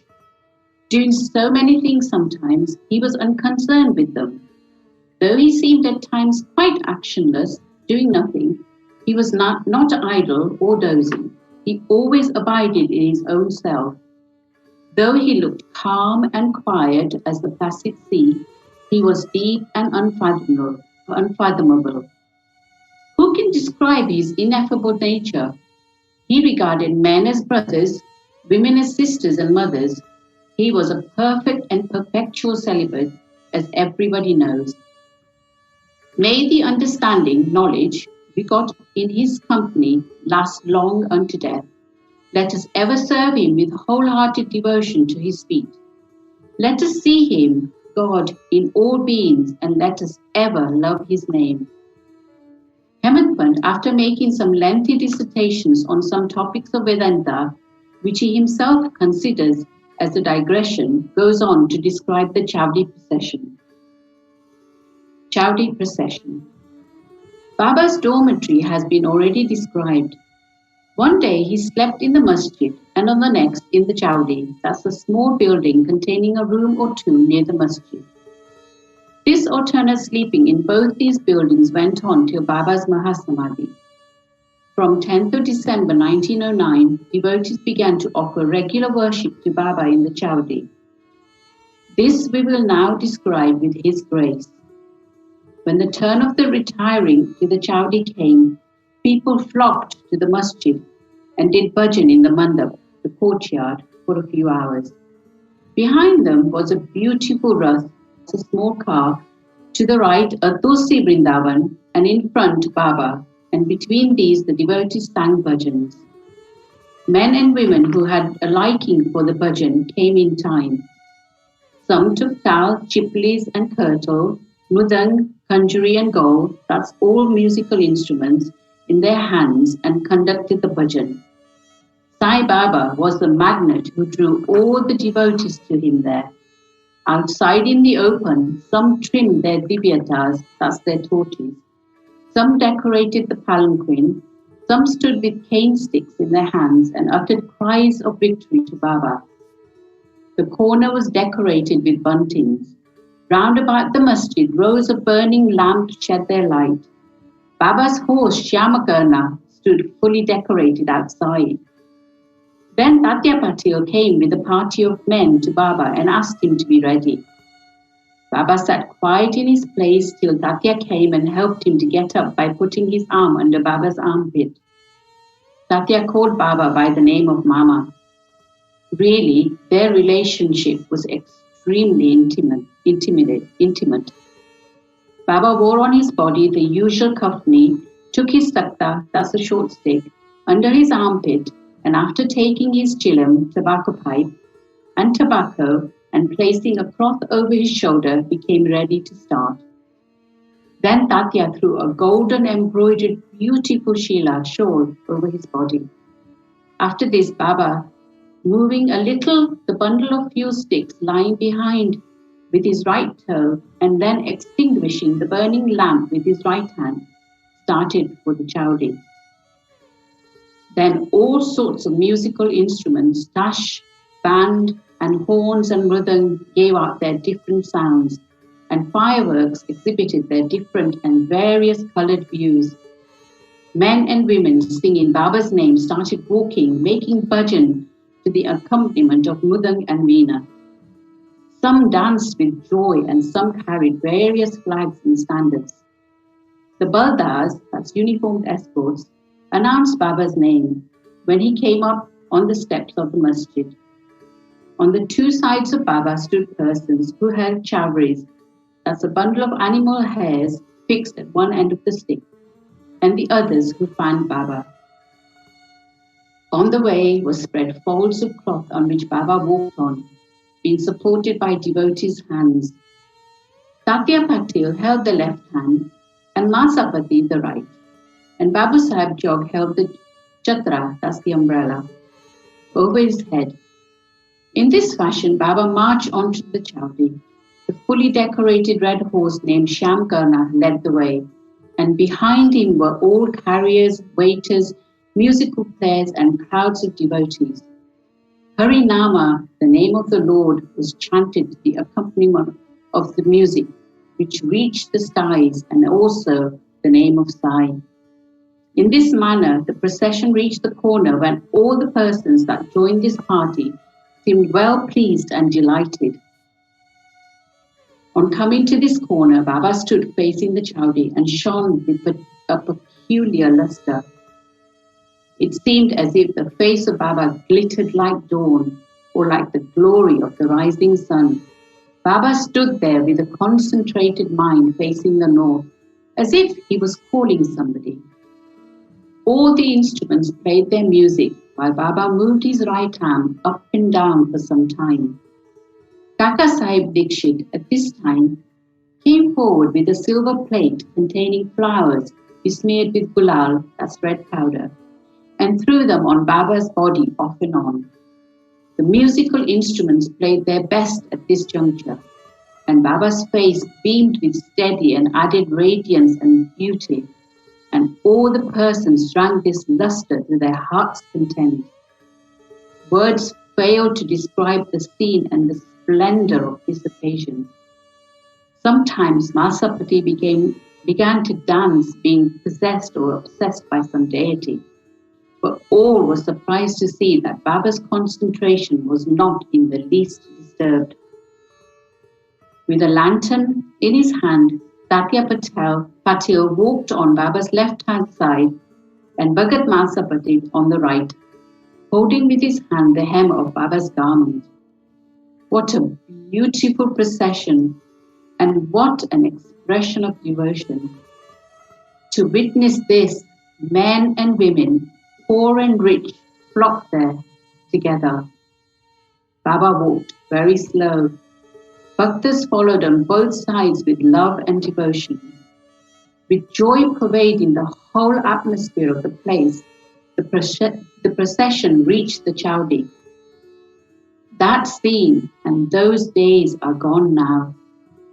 Nobody can see them now or in the future. Still remembering and visualizing that scene and sight, we can bring solace and comfort to our minds. The Chowdi was also fully decorated with good white ceiling, mirrors and many sorts of lamps. On reaching it, Sathya went ahead and spread an asan and placing a bolster, made Baba sit there and made him wear good Ankaraksha, a coat. Then the devotees worshipped him in various ways. They put on his head a mungat, a crown, with a tuft above, placed garlands of flowers and jewels round his neck, and marking his forehead with mixed vertical lines and a dot, as Vaishnava devotees do, and stared at him for long to their heart's content. They changed his headdress now and then and held it aloft on the head, fearing that Baba might throw it away. Baba knew the heart of them all and meekly submitted to all their methods without objection. With these decorations, he looked wonderfully beautiful. Nana Sahib Nimokar held the chadra, the umbrella, with its beautiful pendants which moved in a circle and with its supporting stick. Babu Sahib Jog washed the feet of Baba in a silver dish and offered agya and worship with due formalities. Then besmeared his arms with sandal paste and offered tamil, betel leaves. Baba sat on the asan as the gadi, while Sathya and others kept standing and falling at his feet. When Baba sat on the gadi, supporting himself against the bolster, devotees on both sides waved shamas and fans. Shama then prepared the chillum and handed it over to Sathya, who drew a flame out of it by his breath and then gave it to Baba. After Baba had his smoke, it was given to Bhagat Masapati, and then it was passed round to all. Blessed was the inanimate chillum. It had first to undergo many ordeals of penance, such as being treated by pot makers, dried in the open sun, and burnt in fire, and then it had the good fortune to get the contact of Baba's hand and his kiss. After this function was over, devotees put garlands of flowers on his neck and gave him nosegays and bunches of flowers for smelling. Baba, who was dispassion or non-attachment incarnate, cared a fig for all these necklaces of jewels and garlands of flowers and other decorations. But out of real love to his devotees, he allowed them to have their own way and to please themselves. Finally, Bapu Sahib Jog waved the aarti over Baba, observing all formalities, musical instruments playing their auspicious tunes. When this aarti was over, the devotees returned home, one by one, saluting Baba and taking his leave. When Tatya Patil, after offering chilim, the attar scent, and rose water, he rose to depart, Baba said to him lovingly, "Me, go if you like, but return sometimes at night and inquire after me." Replying in the affirmative, Sathya left the chowdi and went home. Then Baba himself prepared his bed. He arranged 50 or 60 white chadars, one upon another, and thus making his bed, went to rest. We shall also now take rest and close this chapter with a request to the readers that they should remember Sai Baba and his chowdi procession daily before they retire and go to bed. Bow to Shirdi Sai. Peace be to all. Chapter 3. Baba's Handi, Disrespect of Shrine, Gala or Hodgepodge, Cup of Buttermilk. In the last chapter, we describe Baba's charity procession. In this, we take up Baba's Handi, cooking pot, and some other subjects. Preliminary. O blessed Sai, Sadguru Sai, we bow to you. You have given happiness to the whole world, accomplished the welfare of the devotees, and have removed the afflictions of those who have resorted to your feet. Being very liberal and being the protector and saviour of the bhaktas who surrender themselves to you, you incarnate yourself in this world to oblige the people and do them good. This liquid essence of pure self was poured into a mould of Brahma, the god of creation, and out of this has come out the crest of jewel of the saints of Sai. This Sai is Atmarama himself. He is the abode of perfect divine bliss. Having himself attained all the objects of life, he made his devotees desireless and free. Baba's Handi. Different sadhanas, means of accomplishment, are prescribed in our scriptures for different ages. Tapa, penance, is recommended for Kritha age, Jnana, knowledge, for Treta age, and Yagna, sacrifice, for Dwapara age, and Dana, charity, for Kali age, which is the present age. Of all the charities, giving food is the best one. We are much perturbed when we get no food at noon. Other beings feel similarly under similar circumstances. Knowing this, he who gives food to the poor and hungry is the best donor or charitable person.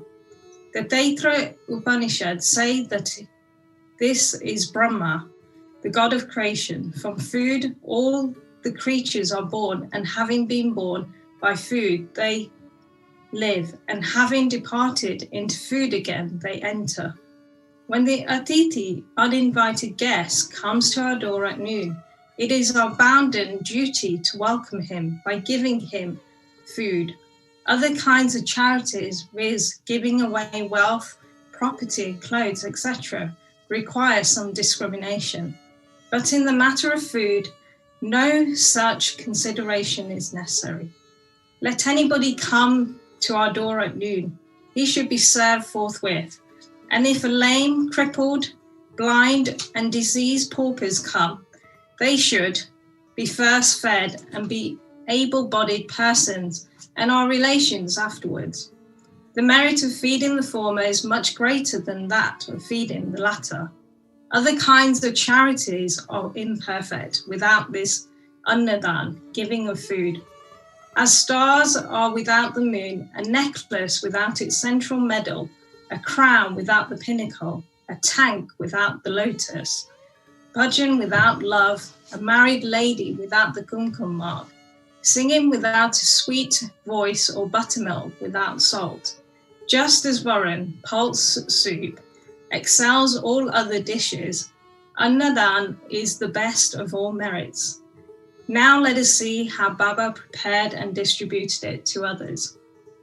It has been stated before that Baba required very little food for himself, and what little he wanted was obtained by begging from a few houses. But when he took it into his mind to distribute food to all, he made all preparations from beginning to end himself. He depended on nobody and troubled none in this matter. First he went to the bazaar and brought all the things, corn, flour, spices, etc., for cash. He did also the grinding. In an open courtyard of the masjid, he arranged a big hearth, and after lighting a fire underneath, kept a handi over it with proper measure of water. There were two kinds of handi, one small and the other big. The former provided food for 50 persons, the latter for 100. Sometimes he cooked miti chawal, sweet rice, and at other times pulao with meat.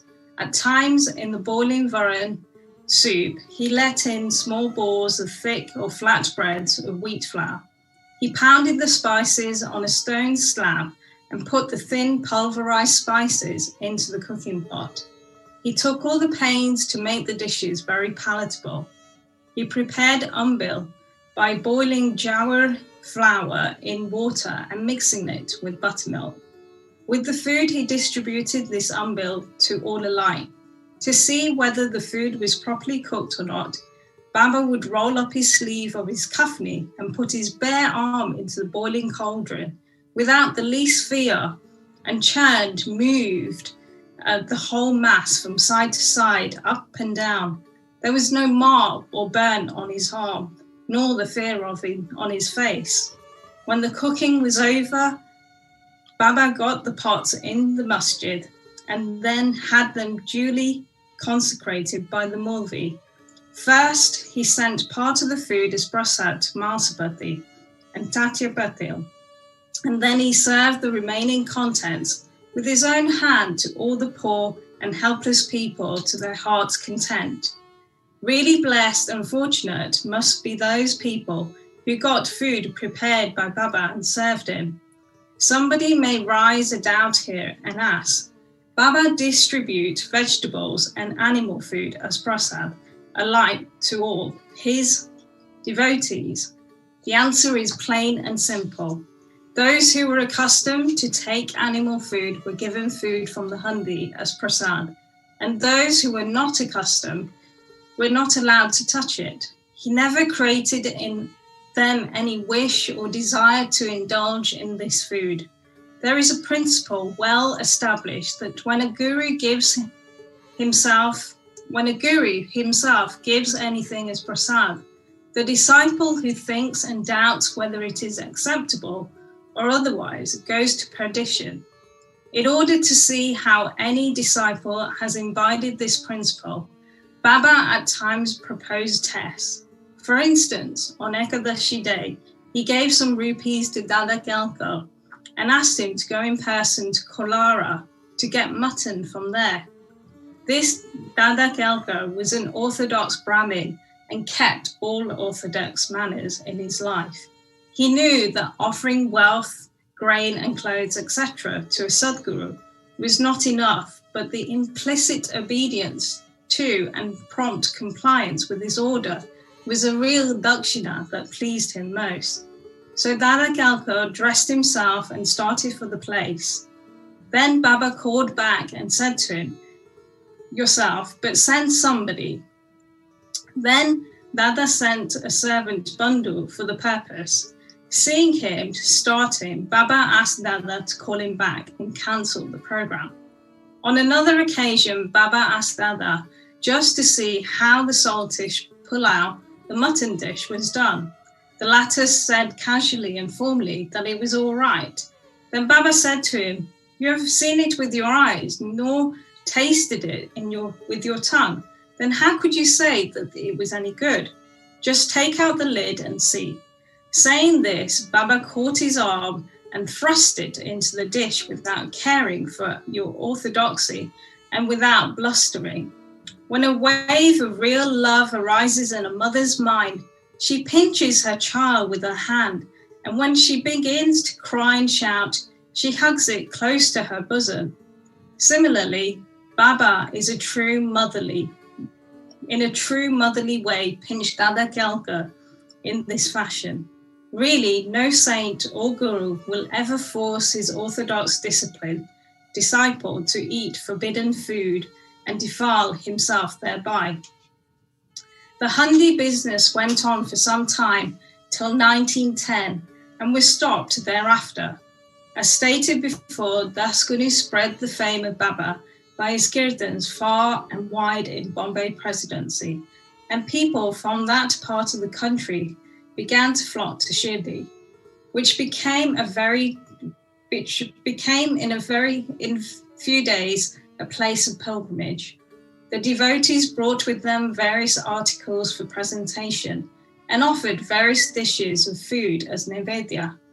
The quantity of nevedya offered by them was so much that the fakirs and paupers could feed themselves to their heart's content. Leaving some surplus behind before stating how nevedya was distributed, we shall refer to Nana Sahib Jandakar's story, showing Baba's regard and respect for local shrines and deities. Nana Sahib's disrespect of a shrine. By drawing inferences or guessing in their own way, some people said that Sai was Brahmin and some that he was a Muslim. Really, he belonged to no caste. No one knew definitely where he was born and in what community and who were his parents.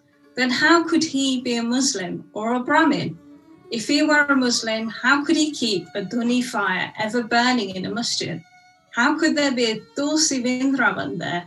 How could he allow the blowing of conches and ringing of bells and playing of musical instruments? How could he allow all the different forms of Hindu worship there? Had he been a Muslim, could he have pierced ears and could he have been spent money from his pocket for repairing Hindu temples? On the contrary, he never tolerated the slightest disrespect to Hindu shrines and deities. One Nana Sahib Jandakar came to Shirdi with his Sadhu, husband of his sister-in-law, Mr. Binewale. When they went to the masjid and sat before Baba talking, the latter suddenly got angry with Nana Sahib and said, "Are they so long in my company, and how do you behave like this?" Nana Sahib then at first did not understand anything and humbly requested Baba to explain. Baba asked him when he came to Gopurgaon and how he came to Shirdi thence. Nana Sahib then at once realized his mistake. He usually worshipped the shrine of Datta on the banks of the Godavari at Gopurgaon on his way to Shirdi, but this time he dissuaded his relation, who was a Datta Bhakta, from going to that shrine. To avoid delay and drove straight. He confessed all this to Baba and told him that while bathing in the Godavari, a big thorn went into his foot and gave him much trouble. Baba said that was a slight punishment to be met and warned him to be more careful in the future. Gala, hodgepodge. To revert to the distribution of Nevedya, after the Aarti was over and after Baba sent away all the people with Udi and blessings, he went inside and sat with his back to the Nimba for meals. With 2 rows of bhaktas, one on each side, the bhaktas who brought Nevedya thrust inside their dishes containing a variety of foods such as puri, mande, boli, basundi, sanza, fine rice, etc., and kept waiting outside for prasad consecrated by Baba. All the foods were mixed in a hodgepodge and placed before Baba. He offered it all to God and consecrated it. Then portions of the same were given to the persons waiting outside, and the rest were served to the inner party with Baba at the center. The bhaktas sitting in 2 rows then dined to their heart's content. Baba asked Shama and Nana Sahib Nimonka daily to serve the consecrated food to all the persons sitting inside and look to their individual needs and comforts. This they did very carefully and willingly. Every morsel of the food thus partaken gave them nutrition and satisfaction. Such sweet, lovely, and consecrated food it was, ever auspicious and ever holy. Cup of buttermilk.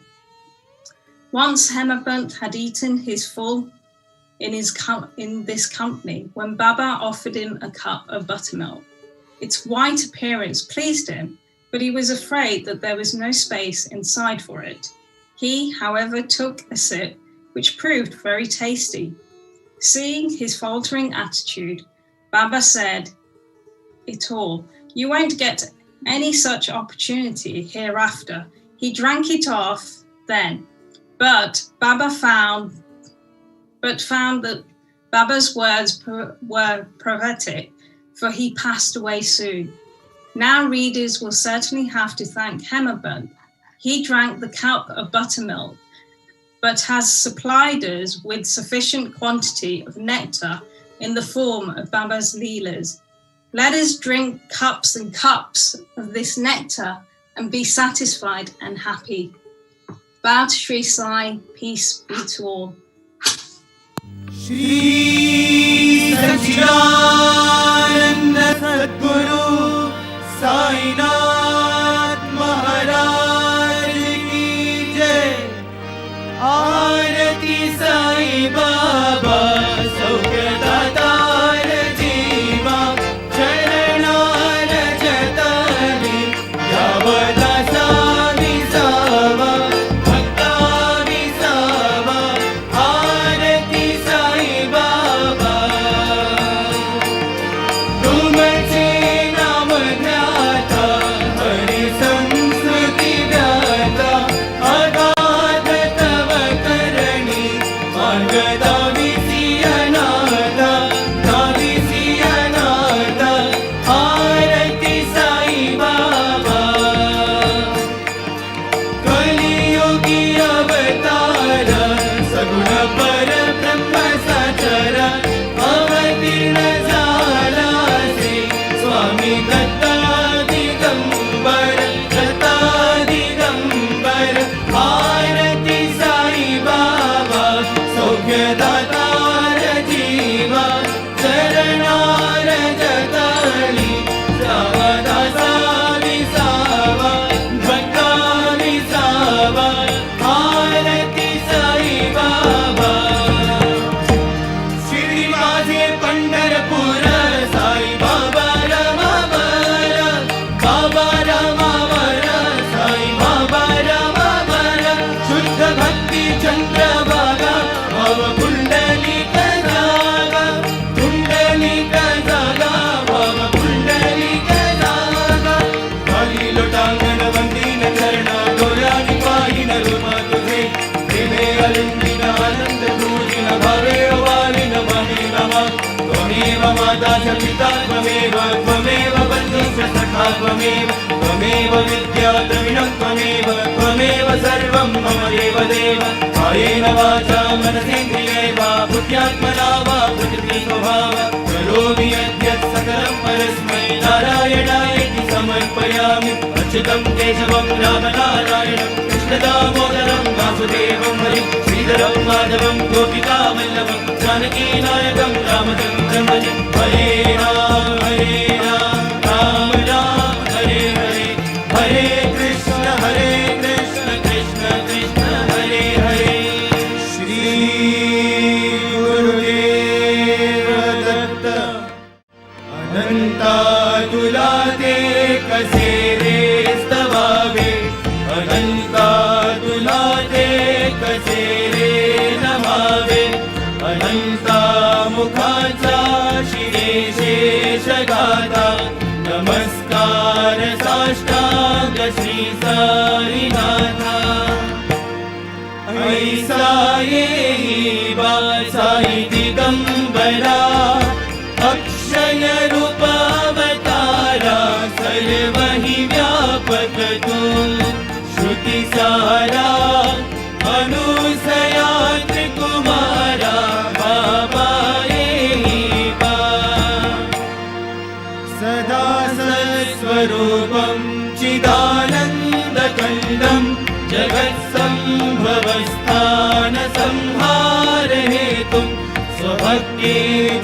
केच्छयामानुषं दर्शयन्तं नमामीश्वरं सद्गुरुं साईनाथम् रुसो मम प्रियाम्बिकामजबरी पिता हि रुसो मम प्रियाङ्गना प्रियसुता मजाहि रुसो भगिनी बन्धुहि श्वशुर सासुबाई रुसो तदन्त गुरु साई मामजबरी तदीहि रुसो गुणाची घृणानसो न च स्पृहा कशाची असो सदैव हृदयी वसो मनसि ध्यानि साई वसो मणि प्रणयवो रसो निखिल दृश्य बाबानिसो नदत्त गुरु साई मामुपनिया चनेला रुसो हरि ओम यज्ञेन यज्ञमयजन्त देवास्तानि धर्माणि प्रथमान्यासन् तेहनाकं महिमानः सचन्त यत्र पूर्वे साध्या सन्ति देवाः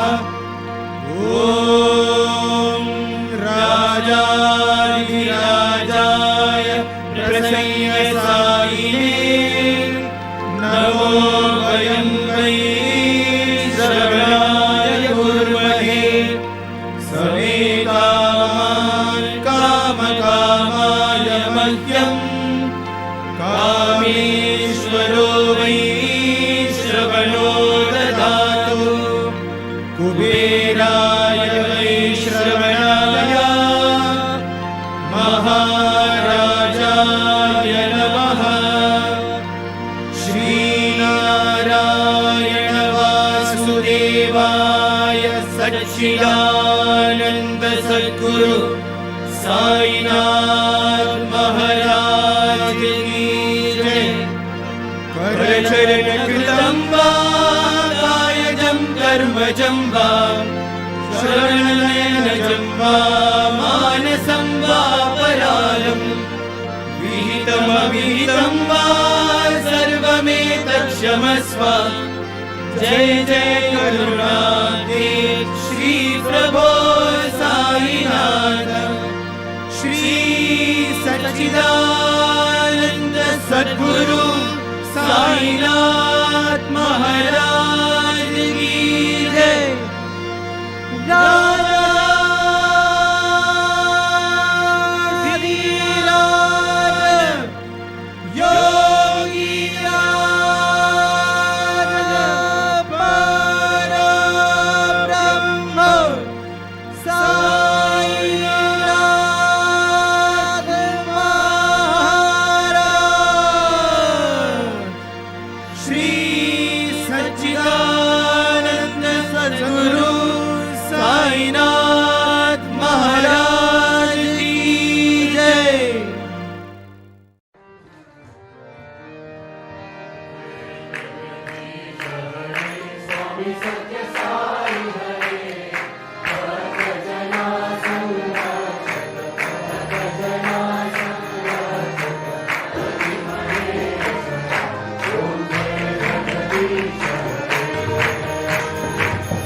जय बोलो भगवान श्री सत्य साई